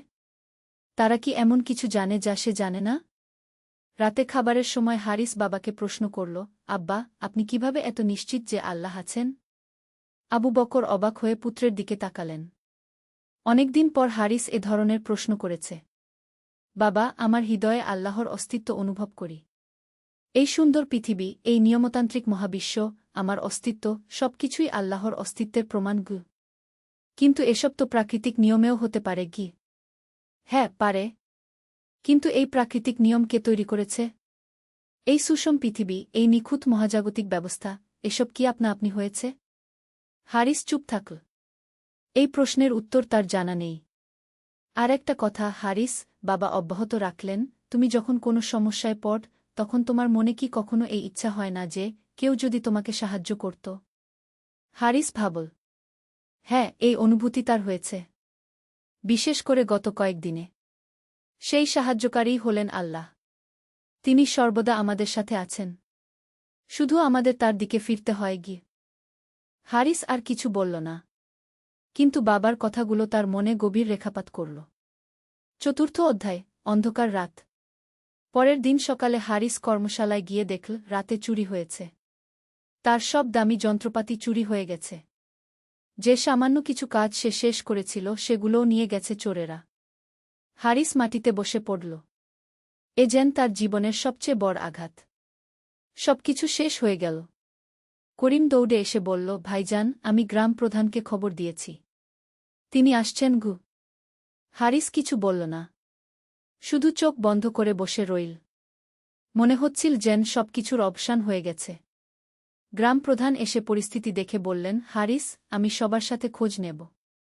তবে এসব দুর্বৃত্ত খুঁজে পাওয়া কঠিন গু। এখন আমি কি করব? হারিস নিরাশ গলা জিজ্ঞেস করল। আল্লাহর উপর ভরসা রাখো। তিনি অবশ্যই কোনো না কোনো পথ বের করে দেবেন গু। আল্লাহ? সবাই শুধু আল্লাহর কথা বলে। হারিস রেগে উঠল। আমার সব শেষ হয়ে গেছে, আর আপনারা আল্লাহর কথা বলছেন? গ্রাম প্রধান শান্তভাবে বললেন, হারিস, তুমি এতদিন নিজের উপর ভরসা রেখেছ। কিন্তু দেখো নিজের শক্তি কত সীমিত। এখন হয়তো সময় এসেছে অন্য কোনো সাহায্যের কথা ভাবার গু। হারিস কোনো উত্তর দিল না। বাড়ি ফিরে সে মা বাবাকে সব ঘটনা বলল। মা কাঁদতে লাগলেন। বাবা তাকে সান্ত্বনা দিতে চেষ্টা করলেন। হারিস, এটা হয়তো আল্লাহর পক্ষ থেকে একটা পরীক্ষা। তিনি দেখতে চান তুমি কিভাবে এই বিপদের মোকাবেলা করগু। আব্বা, পরীক্ষা মানে কি? আল্লাহ কি এত নিষ্ঠুর যে মানুষের সবকিছু কেড়ে নিয়ে পরীক্ষা করেন? হারিসের গলায় এবার যন্ত্রণা। না বাবা, আল্লাহ নিষ্ঠুর নন। তিনি অত্যন্ত দয়ালু। কিন্তু কখনো কখনো আমাদের ভুল পথে যেতে দেখে তিনি আমাদের সঠিক পথে ফেরানোর জন্য এমন কিছু ঘটান গু। হারিস রাতভর ঘুমাতে পারল না। সারা রাত জানালায় দাঁড়িয়ে আকাশের দিকে তাকিয়ে রইল। প্রথমবারের মতো তার মনে হল সে সত্যিই একা। চারদিকে অন্ধকার ছাড়া কিছু নেই। হঠাৎ তার মরুভূমির স্বপ্নের কথা মনে পড়ল। সেখানেও সে একা ছিল। আর আজ বাস্তবেও সে একা। পরের দিন হারিস বের হল কাজের খোঁজে। কিন্তু কোথাও কাজ মিলল না। সবাই বলল, আগে তুমি তো নিজেই কাজ করতে। এখন অন্যের অধীনে কাজ করবে কেন? একটা কাজ পেল কৃষক জালালের ক্ষেতে। কিন্তু পারিশ্রমিক খুবই কম। এতে তো আমার সংসার চলবে না। হারিস জালালকে বলল, ভাই, এটাই আমার সামর্থ্য। আর অনেকেই এর চেয়ে কমে কাজ করে। জালাল বলল। হারিসের কোনো উপায় নেই। সে কাজটা নিতে রাজি হল। খেতে কাজ করতে গিয়ে হারিস প্রথম বুঝল কায়িক পরিশ্রম কত কষ্টকর। সূর্যের প্রচণ্ড তাপে সারাদিন মাটি খোঁড়া, ফসল তোলা, সব কিছুই তার কাছে অসহ্য মনে হল। দুপুরে বিশ্রামের সময় অন্যান্য শ্রমিকরা ছায়ায় বসে আল্লাহর নাম জপ করছিল। কেউ কেউ নামাজ পড়ছিল। হারিস ভাই, আপনিও তো নামাজ পড়েন? ও একজন শ্রমিক বলল। আমি নামাজ পড়ি না। হারিস লজ্জিত গলায় বলল। সবাই অবাক হয়ে তাকাল। কেন ভাই? আপনি তো মুসলিম। আমার আল্লাহর উপর বিশ্বাস নেই। হারিস সোজাসুজি বলে দিল। একটা নীরবতা নেমে এল। তারপর এক বয়স্ক শ্রমিক বলল, ভাই, আমি পড়াশোনা জানি না। কিন্তু একটা কথা জানি, যে আল্লাহকে মানে না সে নিজেকে খুবই বড় ভাবে। আর যে নিজেকে খুব বড় ভাবে, আল্লাহ তাকে ছোট করে দেন। হারিসের মনে শেখ আহমদের কথা মনে পড়ল। গর্ভপতনের পূর্বে আসে গু। সন্ধ্যায় কাজ শেষ করে বাড়ি ফিরল। সারা শরীর ব্যথা। হাত পা কাঁপছে। মা খাবার নিয়ে এসে বললেন, খাও বাবা। তুমি কত কষ্ট করেছ। আম্মা, আমি কি ভুল করেছি? হঠাৎ হারিস মায়ের কাছে প্রশ্ন করল। মা অবাক হলেন। কি বলছো বাবা? আমি বলতে চাইছি, আমার জীবনে এত সমস্যা কেন? আমি কি এমন কোনো অন্যায় করেছি? মা বসে পড়লেন পাশে। হারিস, তুমি মন্দ ছেলে নও। কিন্তু তুমি যে তোমার স্রষ্টাকে অস্বীকার কর, এটা একটা বড় ভুল। যিনি তোমাকে সৃষ্টি করেছেন, তোমাকে এত কিছু দিয়েছেন, তাকে অস্বীকার করা কি ঠিক? হারিস চুপ থাকল। প্রথমবারের মতো তার মনে হল হয়তো সে ভুল পথে ছিল। আম্মা, আমি যদি আল্লাহকে বিশ্বাস করতে চাই, কিন্তু পারি না? যদি আমার মনে সন্দেহ থেকে যায়? মা হেসে বললেন, সন্দেহ থাকা স্বাভাবিক বাবা। কিন্তু সন্দেহ দূর করার চেষ্টা করতে হয়। আল্লাহর কাছে সাহায্য চাইতে হয়। কিভাবে চাইব? দোয়া কর। মনে মনে বল, হে আল্লাহ, আমি তোমাকে বিশ্বাস করতে চাই। আমার হৃদয়ে ঈমানের নূর দাও। হারিস কিছু বলল না। কিন্তু মায়ের কথাগুলো তার মনে গেঁথে গেল। রাতে ঘুমাতে যাওয়ার আগে হারিস দীর্ঘক্ষণ ছাদে দাঁড়িয়ে আকাশের দিকে তাকিয়ে রইল। অগুন্তি তারকা জ্বলজ্বল করছে। চাঁদ উঠেছে আকাশে। কত সুন্দর এই দৃশ্য! প্রথমবারের মতো হারিসের মনে একটা অনুভূতি হল, এই বিশ্বজগৎ কি সত্যিই আপনা আপনি তৈরি হয়েছে? এত নিখুঁত, এত সুন্দর একটা ব্যবস্থা কি কোনো পরিকল্পনাকারী ছাড়া সম্ভব? হঠাৎ তার মনে পড়ল, সে যখন একটা সিন্দুক বানায়, তখন কত পরিকল্পনা করে, কত নিপুণতার সাথে প্রতিটি অংশ তৈরি করে। তাহলে এই বিশাল মহাবিশ্বের কোনো নির্মাতা নেই? এই চিন্তায় মগ্ন থাকতে থাকতে কখন যে ঘুমিয়ে পড়ল, টের পেল না। পঞ্চম অধ্যায়, প্রথম আলো। পরের দিন সকালে হারিস আবার জালালের ক্ষেতে কাজ করতে গেল। আজ তার কাজ ছিল নতুন বীজ বপন করা। মাটিতে বীজ পুঁতে দিতে দিতে হারিসের মনে এক অদ্ভুত চিন্তা এল। এই ছোট্ট বীজ থেকে কিভাবে বড় গাছ হয়? কে এই বীজের মধ্যে এত শক্তি দিয়ে রেখেছে? দুপুরে বিশ্রামের সময় সে জালালকে প্রশ্ন করল, জালাল ভাই, এই বীজ থেকে গাছ হয় কিভাবে? জালাল হেসে বলল, হারিস ভাই, এটা আল্লাহর অপার কুদরত। তিনি এই ছোট্ট বীজের মধ্যে এত শক্তি রেখে দিয়েছেন। কিন্তু এটা তো প্রাকৃতিক নিয়মেও ব্যাখ্যা করা যায়। হ্যাঁ ভাই, প্রাকৃতিক নিয়ম আছে। কিন্তু এই প্রাকৃতিক নিয়ম কে তৈরি করেছে? কে ঠিক করেছে যে বীজে পানি দিলে গাছ হবে, সূর্যের আলো পেলে বাড়বে? হারিস চুপ থাকল। এই প্রশ্নের উত্তর তার জানা নেই। আর একটা কথা, জালাল অব্যাহত রাখল, আপনি কি কখনো লক্ষ্য করেছেন প্রকৃতিতে কত নিখুঁত ভারসাম্য আছে? গাছ অক্সিজেন দেয়, আমরা কার্বন ডাই অক্সাইড দেই। বৃষ্টি হয়, নদীতে পানি আসে, সমুদ্রে পানি বাষ্প হয়ে আবার মেঘ হয়। এত নিখুঁত একটা ব্যবস্থা কি আপনি হতে পারে? হারিস গভীর ভাবনায় পড়ে গেল। সত্যি তো, প্রকৃতিতে যে ভারসাম্য আছে সেটা অনেক জটিল। এটা কি সত্যিই কোনো পরিকল্পনা ছাড়া সম্ভব? বিকালে কাজ শেষ করে বাড়ি ফেরার পথে হারিস দেখল সেই ছোট্ট মেয়েটি যার মা অসুস্থ ছিল সে খুশিতে লাফাচ্ছে। কি হয়েছে? হারিস তাকে জিজ্ঞেস করল। চাচা, আমার আম্মা ভালো হয়ে গেছে।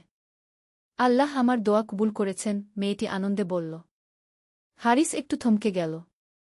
ডাক্তার কি বলেছে? ডাক্তার সাহেব বলেছেন এটা একটা মিরাকল। তিনি ভেবেছিলেন আম্মার অনেক বেশি সময় লাগবে ভালো হতে। কিন্তু হঠাৎ করে রাতারাতি আম্মা সুস্থ হয়ে গেছেন গু। তাহলে এটা ডাক্তারি চিকিৎসার ফলে হয়েছে গি? ছোট্ট মেয়েটি মাথা নেড়ে বলল, না চাচা, ডাক্তার তো আল্লাহরই একটা মাধ্যম। আসল শেফা তো আল্লাহর কাছ থেকেই আসে। আমি রোজ রাতে আল্লাহর কাছে কেঁদে কেঁদে দোয়া করতাম। আল্লাহ আমার দোয়া শুনেছেন গু। হারিস বিস্মিত হয়ে মেয়েটির মুখের দিকে তাকাল। এত ছোট বয়সেও সে কত দৃঢ় বিশ্বাসী। চাচা, আপনিও আল্লাহর কাছে দোয়া করুন। তিনি সবার দোয়া শোনেন কি? মেয়েটি বলল। হারিস কিছু বলল না। কিন্তু মেয়েটির কথাগুলো তার মনে গভীর রেখাপাত করল। সন্ধ্যায় বাড়ি ফিরে হারিস মা বাবাকে দিনের অভিজ্ঞতার কথা বলল। আব্বা, আমার মনে অনেক প্রশ্ন জেগেছে। আমি কিছু বিষয় বুঝতে পারছি না। কি বুঝতে পারছ না বাবা? বাবা জিজ্ঞেস করলেন। এই যে প্রকৃতিতে এত নিখুঁত ব্যবস্থা, বীজ থেকে গাছ হওয়া, রোগ ভালো হয়ে যাওয়া, এসব কি সত্যিই আপনি হয়? বাবা মুচকি হেসে বললেন, হারিস, তুমি নিজেই তো একজন কারিগর। তুমি যখন একটা আলমিরা বানাও সেটা কি আপনি তৈরি হয়? নাকি তোমার পরিকল্পনা, তোমার দক্ষতা, তোমার পরিশ্রমের ফল? অবশ্যই আমার পরিকল্পনা ও পরিশ্রমের ফল।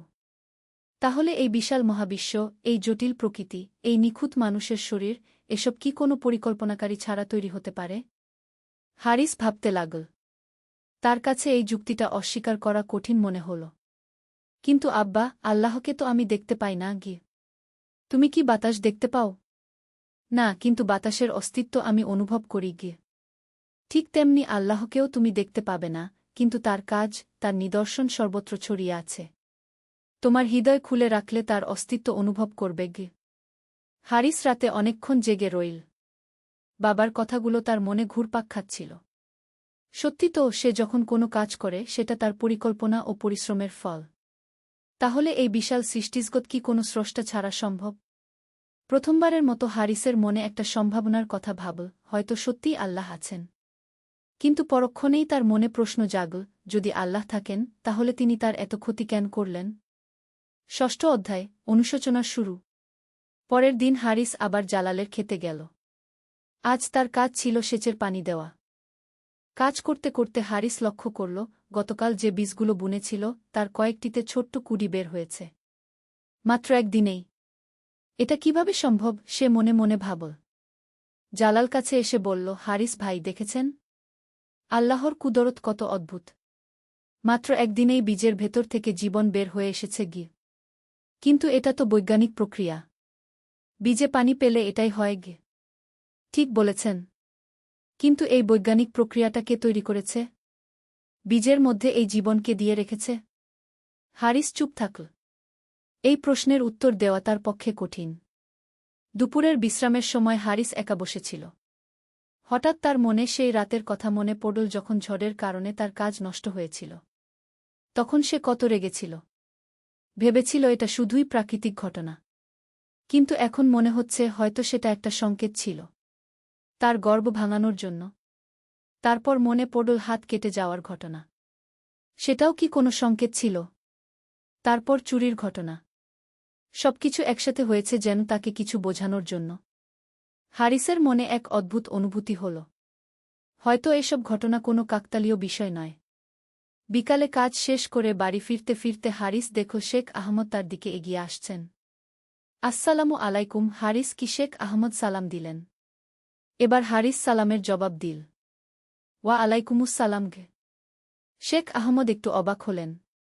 তোমার অবস্থার কথা শুনেছি। কেমন আছো? ভালো নেই শেখ সাহেব। সব শেষ হয়ে গেছে কি? হারিসের গলায় কষ্ট। হারিস, আল্লাহ যাকে ভালোবাসেন তাকে পরীক্ষা করেন।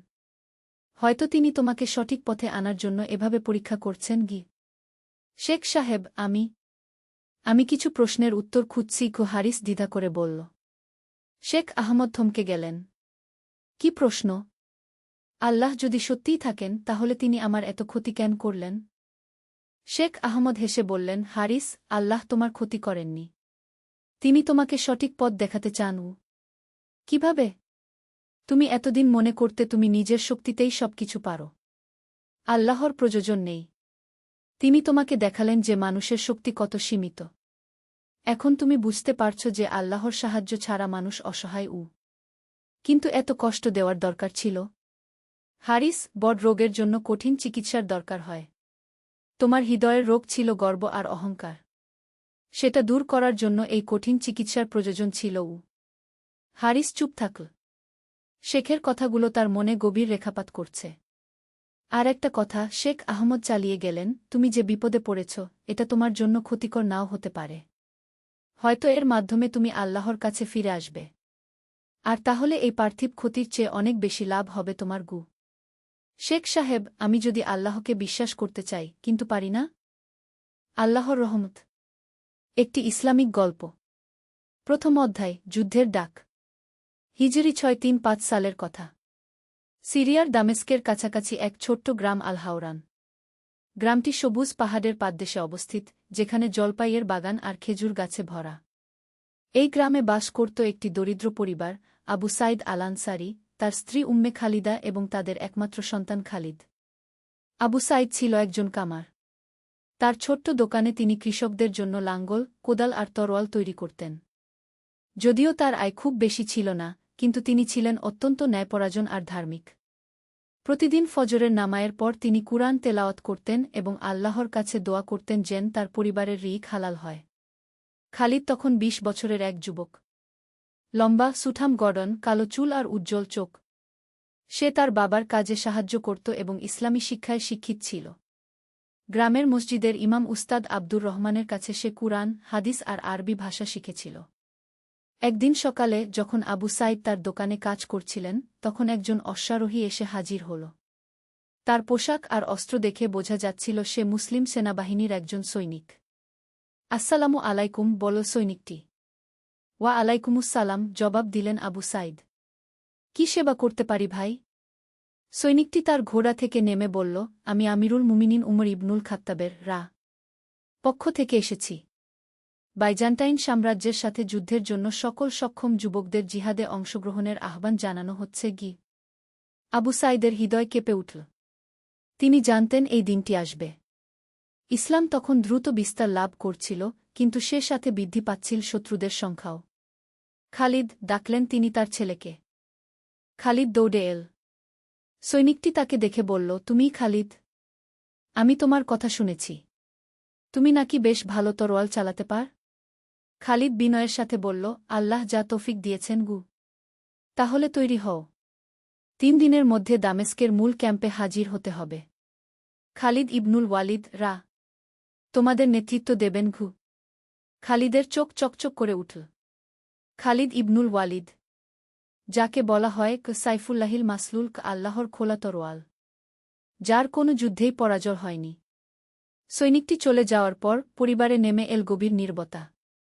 উম্মে খালিদা চোখের পানি আটকে রাখার চেষ্টা করছিলেন, কিন্তু মনের গভীরে ভয় হচ্ছিল। একমাত্র সন্তানকে যুদ্ধে পাঠানো, এর চেয়ে কঠিন আর কি হতে পারে একজন মায়ের জন্য? দ্বিতীয় অধ্যায়, বিদায়ের বেদনা। সেদিন রাতে পরিবারের সবাই একসাথে বসে রাতের খাবার খেল। কিন্তু কারও মুখেই স্বাদ লাগছিল না। আবু সাইদ বারবার তার ছেলের দিকে তাকাচ্ছিলেন, যেন তার চেহারা মনে গেঁথে রাখতে চান। খাওয়ার পর ৩ জনেই কিছুক্ষণ নীরবে বসে রইল। অবশেষে আবু সাইদ কথা বললেন। খালিদ, তুমি জান যে জিহাদ ফি সাবিলিল্লাহ একজন মুসলমানের সবচেয়ে বড় সম্মানের কাজ। কিন্তু যুদ্ধে যাওয়ার আগে কিছু কথা বলে রাখতে চাই। খালিদ মনোযোগ দিয়ে বাবার কথা শুনতে লাগল। প্রথমত, সর্বদা আল্লাহকে ভয় করবে। যুদ্ধক্ষেত্রেও আল্লাহর আদেশ নিষেধ মেনে চলবে। নিরপরাধ লোকদের ক্ষতি করবে না। নারী, শিশু, বৃদ্ধ আর অসুস্থ লোকদের কোনো ক্ষতি করবে না। ধর্মীয় স্থানগুলো নষ্ট করবে না। জি আব্বাগু। দ্বিতীয়ত, তোমার নেতার আদেশ মানবে। খালিদ ইবনুল ওয়ালিদ রা একজন মহান সেনাপতি। তার অভিজ্ঞতা থেকে শিখবে গু। তৃতীয়ত, সর্বদা সাহসী থাকবে কিন্তু বেপরোয়া হবে না। আল্লাহর উপর ভরসা রাখবে কিন্তু সাবধানতা অবলম্বন করবে গু। আর শেষ কথা, বলতে বলতে আবু সাঈদের গলা ভেঙে গেল, যদি আল্লাহর ইচ্ছায় তুমি শহীদ হয়ে যাও তাহলে জেনে রাখো যে আমরা গর্বিত হব। আর যদি জীবিত ফিরে আস তাহলে আল্লাহর শুকরিয়া আদায় করবে গু। উম্মে খালিদা আর নিজেকে সামলাতে পারলেন না। তিনি খালিদকে জড়িয়ে ধরে কাঁদতে লাগলেন। আম্মা, কাঁদবেন না। খালিদ তার মাকে সান্ত্বনা দিল। আল্লাহ চাইলে আমি ফিরে আসব। আর যদি না আসি তাহলে জান্নাতে আমাদের দেখা হবে গু। পরের দিন ফজরের নামায়ের পর আবু সাঈদ তার ছেলেকে নিয়ে গেলেন মসজিদে। ইমাম সাহেব উস্তাদ আব্দুর রহমান খালিদের জন্য বিশেষ দোয়া করলেন। হে আল্লাহ, খালিদকে হেফাজত করুন। তাকে সাহস ও শক্তি দিন। তার ঈমানকে মজবুত রাখুন। যদি তার মৃত্যু নিশ্চিত করে রেখেছেন তাহলে তাকে শহীদ হওয়ার তৌফিক দিন। আমিন ঘু। মসজিদের সবাই কু আমিন ঘু বলল। তৃতীয় অধ্যায়, যুদ্ধযাত্রা।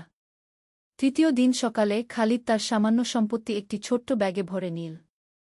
তার বাবা তাকে দিলেন একটি সুন্দর তরোয়াল, যা তিনি নিজের হাতে বানিয়েছিলেন।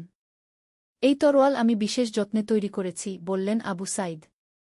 এর হাতলে খোদাই করা আছে লা ইলাহা ইল্লাল্লাহু মুহাম্মাদুর রাসূলুল্লাহ।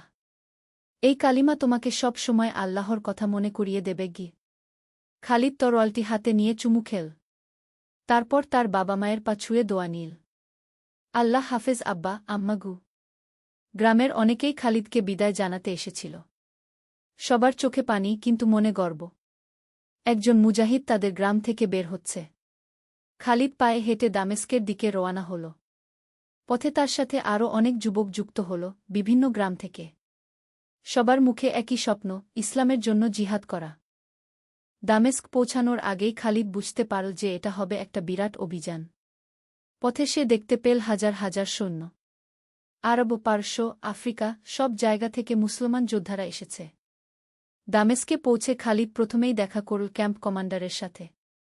তার নাম আবু উবাইদাহ ইবনুল জাররাহ রা। রাসূলুল্লাহর বিশ্বস্ত সাহাবীদের একজন। তুমি খালিদ? জিজ্ঞেস করলেন আবু উবাইদাহ রা। জি হুজুর। তোমার কামারের কাজের কথা শুনেছি। এখানে আমাদের অস্ত্র মেরামতের জন্য দক্ষ লোক দরকার। তুমি যুদ্ধে যাওয়ার সাথে সাথে এই কাজেও সাহায্য করবে গু। খালিদ খুশি হল। সে শুধু লড়াই করবে না, বরং অন্যান্য মুজাহিদদের সেবাও করতে পারবে। চতুর্থ অধ্যায়, প্রথম যুদ্ধ। কয়েকদিন প্রশিক্ষণ আর প্রস্তুতির পর সংবাদ এল যে বাইজান্টাইন বাহিনী সিরিয়ার উত্তরে একটি শহর অবরোধ করেছে। মুসলিম বাহিনী সেখানে যাওয়ার সিদ্ধান্ত নিল। খালিদ ইবনুল ওয়ালিদ রা এলেন ক্যাম্পে। তাকে দেখে খালিদের মন ভরে গেল সম্মানে। মাঝারি উচ্চতার কিন্তু অত্যন্ত শক্তিশালী গড়ন। তার চোখে এক অদ্ভুত তেজ, যা দেখলে মনে হয় যেন তিনি শত্রুর হৃদয় পর্যন্ত দেখতে পান। সৈনিকগণ বললেন, খালিদ ইবনুল ওয়ালিদ রা, আমরা যাচ্ছি জিহাদ ফি সাবিলিল্লাহর জন্য। আমাদের উদ্দেশ্য শুধু বিজয় নয়, বরং আল্লাহর দ্বীনকে প্রতিষ্ঠা করা। মনে রাখবেন, আমরা অত্যাচারী নই, আমরা মুক্তিদাতা। যে কেউ ইসলাম গ্রহণ করবে সে আমাদের ভাই। যে কেউ জিয়া দিয়ে আমাদের অধীনে শান্তিতে থাকতে চাইবে, তার নিরাপত্তা আমাদের দায়িত্ব। বাহিনী রওয়ানা হল।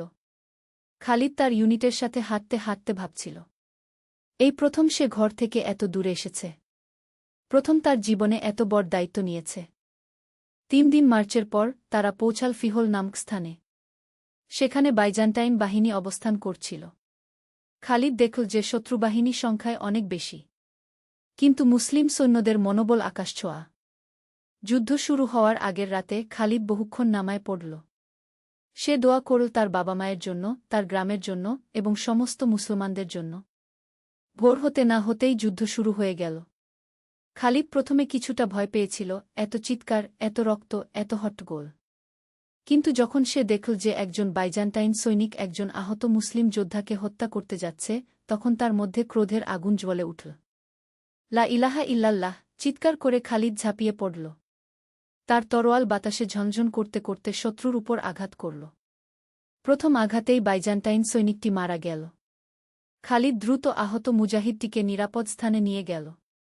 জায়কাল্লাহু খায়রান ভাই, বল আহত সৈনিকটি। এভাবে সারাদিন যুদ্ধ চল।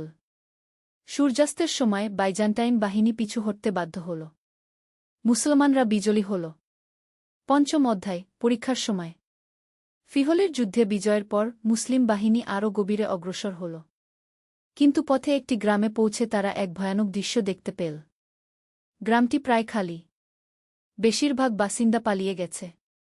কিন্তু যারা রয়ে গেছে তারা অত্যন্ত ভীত। একজন বৃদ্ধ লোক কাঁপতে কাঁপতে মুসলিম সৈন্যদের কাছে এল। আমরা শুনেছি তোমরা সবাইকে হত্যা কর, বলল সে। খালিদ ইবনুল ওয়ালিদ তার কাছে গেলেন। আমরা শুধু তাদের সাথে যুদ্ধ করি যারা আমাদের সাথে যুদ্ধ করে। তুমি যদি শান্তি চাও তাহলে তুমি নিরাপদ। বৃদ্ধ লোকটি অবাক হল। কিন্তু আমরা খ্রিস্টান। সেটা কোনো সমস্যা নয়। তুমি হয় ইসলাম গ্রহণ কর, নয়তো জিয়া দিয়ে আমাদের রাষ্ট্রের নাগরিক হয়ে থাক। দুই ক্ষেত্রেই তোমার নিরাপত্তা আমাদের দায়িত্ব। গ্রামবাসীরা আস্তে আস্তে ফিরে আসতে লাগল। তারা দেখল যে মুসলিম সৈন্যরা সত্যিই তাদের কোনো ক্ষতি করছে না। খালিদ এই ঘটনা থেকে একটি বড় শিক্ষা পেল। যুদ্ধ শুধু তরোয়াল দিয়ে জেতা যায় না, হৃদয় জয় করতে হয়। কিন্তু কয়েকদিন পরেই আরেকটি কঠিন পরীক্ষা এল। তারা যখন একটি শহর অবরোধ করছিল, তখন খালিদ দেখল যে কিছু মুসলিম সৈন্য বেসামরিক লোকদের সাথে খারাপ ব্যবহার করছে। খালিদ দুর্ভাবনায় পড়ে গেল। একদিকে তারা তার সহযোদ্ধা, অন্যদিকে তারা ভুল কাজ করছে। সে কি করবে? সে গিয়ে খালিদ ইবনুল ওয়ালিদ এর কাছে বিষয়টি জানাল। খালিদ ইবনুল ওয়ালিদ সাথে সাথে সেই সৈন্যদের ডেকে পাঠালেন। তোমরা কি ভুলে গেছ রাসূলুল্লাহর নির্দেশ? তিনি কঠোর গলায় বললেন। তিনি কি বলেননি, বৃদ্ধ, নারী ও শিশুদের হত্যা করো না? যারা যুদ্ধ করে না তাদের ক্ষতি করো না? সৈন্যরা লজ্জিত হয়ে মাথা নিচু করল। আমি তোমাদের শাস্তি দিতে পারি, বললেন তিনি। কিন্তু আমি চাই তোমরা নিজেরাই তওবা কর এবং ক্ষতিগ্রস্তদের কাছে ক্ষমা চাও। খালিদ এই ঘটনা থেকে আরেকটি শিক্ষা পেল, সত্য বলা, এমনকি নিজের সাথীদের বিরুদ্ধে হলেও, একজন মুসলমানের কর্তব্য। ষষ্ঠ অধ্যায়, বন্ধুত্ব ও ত্যাগ। অভিযান চলার সাথে সাথে খালিদের বেশ কিছু ভালো বন্ধু হল। তার মধ্যে সবচেয়ে ঘনিষ্ঠ ছিল সালিম আল মিসরি। সে মিশর থেকে এসেছিল। খালিদের চেয়ে কয়েক বছরের বড়, কিন্তু অত্যন্ত বিনয়ী এবং ধার্মিক। সালিম ছিল হাফেজে কুরআন। প্রতিদিন ফজরের নামায়ের পর সে কুরআন তেলাওয়াত করত। তার কণ্ঠ এত সুন্দর ছিল যে সবাই মুগ্ধ হয়ে শুনত। খালিদ ভাই, একদিন সালিম বলল, তুমি কি কখনো মনে কর যে আমরা কি সঠিক কাজ করছি? খালিদ অবাক হল। কেন? তুমি কি সন্দেহ করছ? না, সন্দেহ করছি না। কিন্তু মাঝে মাঝে ভাবি, এত রক্তপাত, এত ধ্বংস, আল্লাহ কি সত্যিই এটা পছন্দ করেন? খালিদ গভীরভাবে ভাবল। আমি মনে করি আল্লাহ যুদ্ধ পছন্দ করেন না। কিন্তু কখনো কখনো ন্যায় প্রতিষ্ঠার জন্য যুদ্ধ প্রয়োজন। আমরা তো অত্যাচারীদের বিরুদ্ধে লড়ছি। আমরা নিরপরাধ মানুষকে মুক্ত করছি। তুমি ঠিক বলেছ, বল সালিম। কিন্তু আমাদের সবসময় সতর্ক থাকতে হবে যেন আমরা নিজেরা অত্যাচারী না হয়ে যাই। এই কথোপকথন খালিদের মনে গভীর প্রভাব ফেল। সে বুঝতে পারল যে একজন মুজাহিদ শুধু সাহসী হলেই চলে না, তাকে হতে হয় বিবেকবান এবং ন্যায়পরায়ণ। কিছুদিন পর তারা ইয়ারমুক নামক স্থানে পৌঁছাল। সেখানে বাইজান্টাইন সাম্রাজ্যের সবচেয়ে বড় বাহিনী অপেক্ষা করছিল। এই যুদ্ধ হবে সিরিয়ার ভাগ্য নির্ধারণী। যুদ্ধের আগের রাতে সালিম খালিদকে বলল, ভাই, আমার একটা অদ্ভুত স্বপ্ন হয়েছে। আমি দেখেছি যে আমি জান্নাতের দরজায় দাঁড়িয়ে আছি। খালিদের বুকটা কেঁপে উঠল। এমন কথা বলো না ভাই। না, আমি ভয় পাচ্ছি না। যদি আল্লাহ আমাকে শহীদ করেন তাহলে সেটা আমার জন্য সবচেয়ে বড় সম্মান ও সালিম হাসল। তবে একটা অনুরোধ আছে।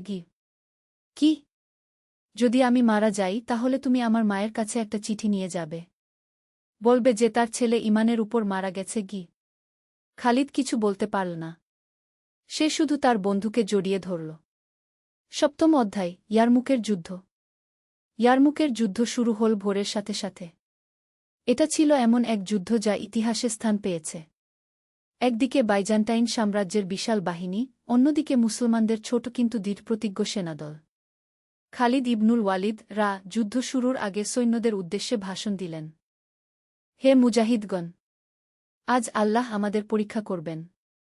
আমরা কি সত্যিকারের মুমিন নাকি শুধু মুখে দাবিদার, সেটা আজ প্রমাণিত হবে। মনে রাখবেন, আমরা লড়ছি আল্লাহর জন্য, দুনিয়ার জন্য নয়। জয় হোক বা মৃত্যু, আল্লাহর কাছে আমাদের প্রতিদান নিশ্চিত। আল্লাহু আকবর, চিৎকার করে উঠল হাজারো কণ্ঠ। যুদ্ধ শুরু হতেই খালিদ দেখল যে এটা তার আগের যুদ্ধগুলির চেয়ে অনেক কঠিন। শত্রুবাহিনী ভারী অস্ত্রশস্ত্রে সজ্জিত এবং সুসংগঠিত। প্রথম কয়েক ঘণ্টায় মুসলিম বাহিনী প্রচণ্ড চাপে পড়ে গেল। অনেক সৈন্য আহত হল। কিছুক্ষণের জন্য মনে হল যে তারা হয়তো পরাজিত হবে। ঠিক এই মুহূর্তে খালিদ দেখল যে সালিম একা একটা পুরো স্কোয়াড্রনের সাথে লড়ছে। তার শরীরে ইতিমধ্যে বেশ কয়েকটি ক্ষত, কিন্তু সে লড়ে যাচ্ছে। লা ইলাহা ইল্লাল্লাহু মুহাম্মাদুর রাসূলুল্লাহ চিৎকার করতে করতে সালিম শত্রুদের উপর ঝাঁপিয়ে পড়ল। খালিদ দৌড়ে গেল তার বন্ধুকে সাহায্য করতে।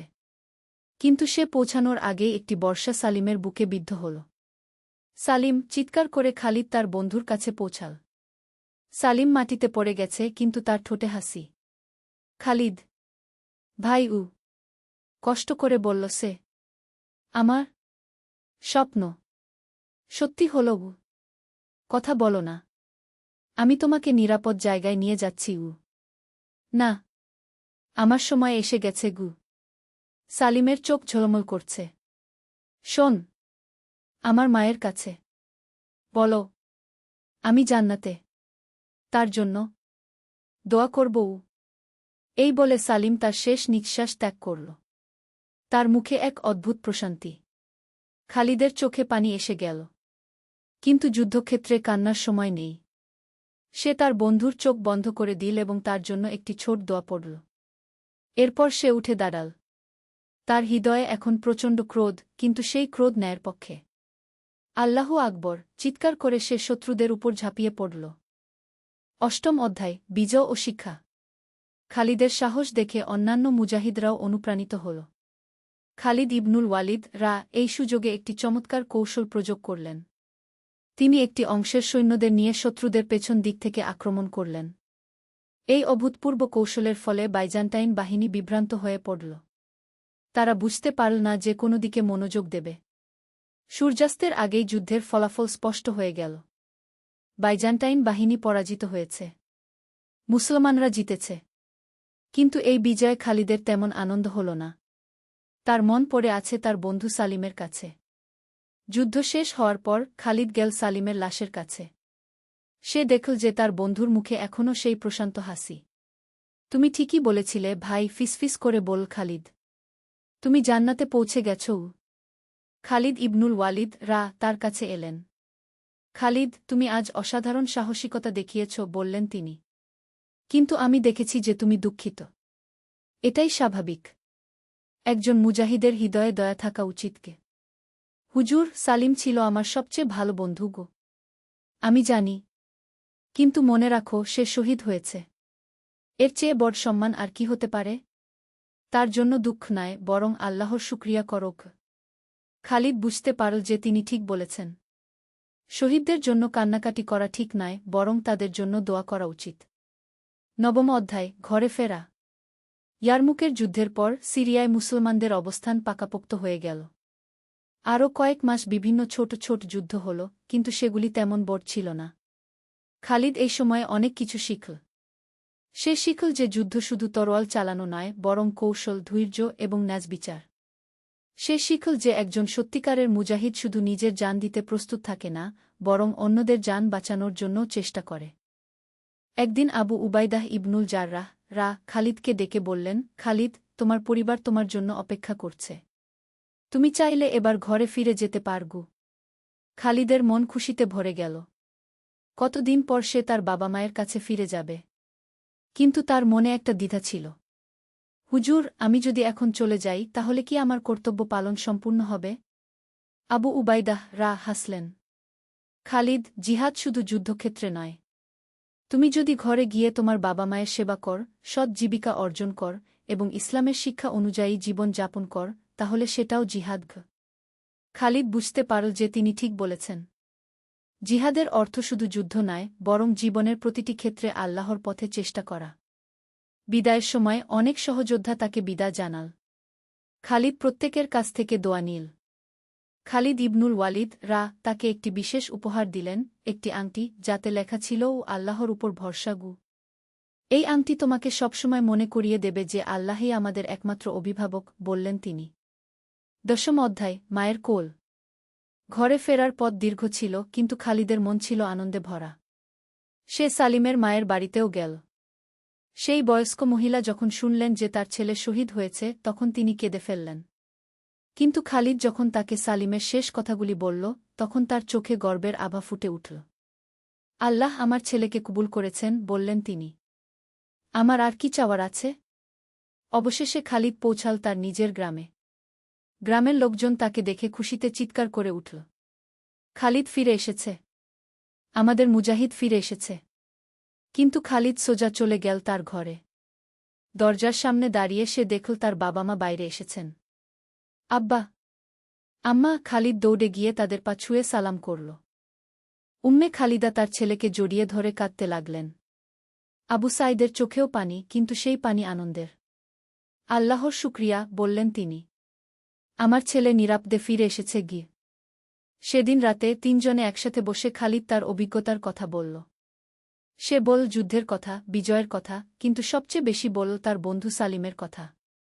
আব্বা, আমি বুঝেছি যে জিহাদ শুধু যুদ্ধক্ষেত্রে নয়, এটা জীবনের প্রতিটি ক্ষেত্রে কি। আবু সাঈদ সন্তুষ্ট হয়ে মাথা নাড়লেন। তুমি ঠিক বুঝেছ পুত্র। এখন তোমার কাজ হল এই অভিজ্ঞতা কাজে লাগিয়ে একজন ভালো মুসলমান হয়ে জীবন যাপন করা। 21 অধ্যায়, নতুন জীবন। খালিদ গ্রামে ফিরে এসে আবার তার বাবার কামারের কাজে যুক্ত হল। কিন্তু এখন তার কাজের ধরন পাল্টে গেছে। যুদ্ধক্ষেত্রে অস্ত্র তৈরির অভিজ্ঞতা কাজে লাগিয়ে সে আরও ভাল লাঙ্গল, কোদাল এবং অন্যান্য যন্ত্রপাতি বানাতে লাগল। কিন্তু সবচেয়ে বড় পরিবর্তন হল তার চরিত্রে। যুদ্ধের অভিজ্ঞতা তাকে আরও ধৈর্যশীল, আরও দয়ালু এবং আরও বিবেকবান করেছে। গ্রামের ইমাম উস্তাদ আব্দুর রহমান তাকে বললেন, খালিদ, তুমি কি গ্রামের যুবকদের জন্য ইসলামিক শিক্ষার ব্যবস্থা করবে? তোমার অভিজ্ঞতা তাদের অনুপ্রেরণা দেবে কি? খালিদ রাজি হয়ে গেল। সে প্রতি সপ্তাহে একদিন গ্রামের যুবকদের নিয়ে বসত। তাদের কুরআন হাদিসের পাশাপাশি জীবনের নানা বিষয়ে শিক্ষা দিত। একদিন একজন যুবক জিজ্ঞেস করল, খালিদ ভাই, যুদ্ধে যাওয়া কি সবার জন্য ফরজ? খালিদ ভাবল কিছুক্ষণ। তারপর বলল, জিহাদ অনেক রকম হতে পারে। কারো জন্য যুদ্ধক্ষেত্রে যাওয়া, কারো জন্য বিদ্যা অর্জন করা, কারো জন্য দরিদ্রদের সেবা করা। গুরুত্বপূর্ণ হল নিয়ত, তুমি কি আল্লাহর সন্তুষ্টির জন্য কাজ করছ, নাকি নিজের স্বার্থের জন্য? আরেকদিন এক তরুণী পর্দার আড়াল থেকে জিজ্ঞেস করল, নারীরা কিভাবে জিহাদ করতে পারে? খালিদ বলল, নারীদের জিহাদ হল সন্তান লালন পালন করে তাদের ভাল মুসলমান হিসেবে গড়ে তোলা, স্বামী সংসারের খেদমত করা, সমাজের কল্যাণমূলক কাজে অংশগ্রহণ করা, প্রয়োজনে চিকিৎসা সেবা দেয়া। এগুলো সবই জিহাদের অন্তর্ভুক্ত। 22 অধ্যায়, বিবাহ ও সংসার। খালিদ যখন 25 বছর বয়সে পৌঁছাল, তখন তার বাবা মা তার বিয়ের কথা ভাবতে লাগলেন। গ্রামে আয়েশা নামে একটি মেয়ে ছিল, যে ছিল অত্যন্ত ধার্মিক এবং চরিত্রবতী। তার বাবা ছিলেন গ্রামের একজন সম্মানিত শিক্ষক। খালিদের বাবা মা আয়েশার পরিবারের কাছে প্রস্তাব নিয়ে গেলেন। আয়েশার বাবা খালিদের চরিত্র এবং ধর্মনিষ্ঠার কথা জানতেন, তাই তিনি রাজি হয়ে গেলেন। বিয়ের অনুষ্ঠান সাদাসিধেভাবে সম্পন্ন হল। খালিদ যুদ্ধ থেকে যে সামান্য অর্থ নিয়ে এসেছিল তা দিয়েই সংসার শুরু করল। আয়েশা ছিল একজন আদর্শ স্ত্রী। সে শুধু ঘরের কাজকর্মই করত না, বরং খালিদের ইসলামিক শিক্ষার কাজেও সাহায্য করত। গ্রামের মেয়েদের তিনি কুরআন ও ইসলামী আদবকায়দা শেখাতেন। 1 বছর পর আল্লাহ তাদের এক পুত্র সন্তান দিলেন। খালিদ তার নাম রাখল সালিম, তার শহীদ বন্ধুর নামে। যখন ছোট্ট সালিমকে দেখত, তখন খালিদের মনে পড়ত তার বন্ধু সালিমের কথা। সে মনে মনে প্রতিজ্ঞা করল যে তার ছেলেকে সে এমনভাবে গড়ে তুলবে যেন সে তার নামদাতার মতো একজন ন্যায়পরায়ণ এবং আল্লাহভীরু মানুষ হয়। 13 অধ্যায়, দুর্ভিক্ষের পরীক্ষা। খালিদের শান্তিপূর্ণ জীবনে একদিন বিপদ এল। সেই বছর সিরিয়া অঞ্চলে ভয়াবহ খরা হল। কয়েক মাস কোনো বৃষ্টি হল না। ফসল নষ্ট হয়ে গেল। মানুষের মধ্যে খাবারের অভাব দেখা দিল। খালিদের পরিবারের অবস্থাও খারাপ হয়ে গেল। কামারের কাজ কমে গেল, কারণ মানুষের কাছে অর্থ নেই। খাবার কিনতে হল অনেক বেশি দামে। একদিন খালিদ দেখল যে গ্রামের একজন বৃদ্ধ মানুষ ক্ষুধায় মারা যেতে বসেছেন। তার ঘরে কোনো খাবার নেই, কোনো সাহায্যকারীও নেই। খালিদ তৎক্ষণাৎ তার নিজের ঘর থেকে যা কিছু খাবার ছিল, তার অর্ধেক নিয়ে বৃদ্ধের ঘরে পৌঁছাল। চাচাজি এইটুকু নিন বল খালিদ। বৃদ্ধ লোকটি কাঁদতে কাঁদতে বলল, বেটা, তোমার নিজের সংসার আছে। তুমি আমাকে দিলে তোমরা কি খাবে? চাচাজি, আল্লাহ আমাদের রিকের মালিক। তিনি চাইলে আরও দেবেন। বাড়ি ফিরে এসে খালিদ আয়েশাকে বিষয়টি বলল। আয়েশা খুশি হয়ে বলল, তুমি ঠিক কাজই করেছ। আল্লাহ আমাদের পরীক্ষা করছেন গি। কিন্তু পরের দিন তাদের ঘরে একদম খাবার নেই। খালিদের মন খারাপ হয়ে গেল। না খেতে পারলেও সমস্যা নেই, কিন্তু আয়েশা এবং ছোট্ট সালিম। সেদিন সকালে নামায়ের পর খালিদ দীর্ঘক্ষণ দোয়া করল। হে আল্লাহ, আমি আপনার রাস্তায় যা করেছি তা আপনার জন্যই করে।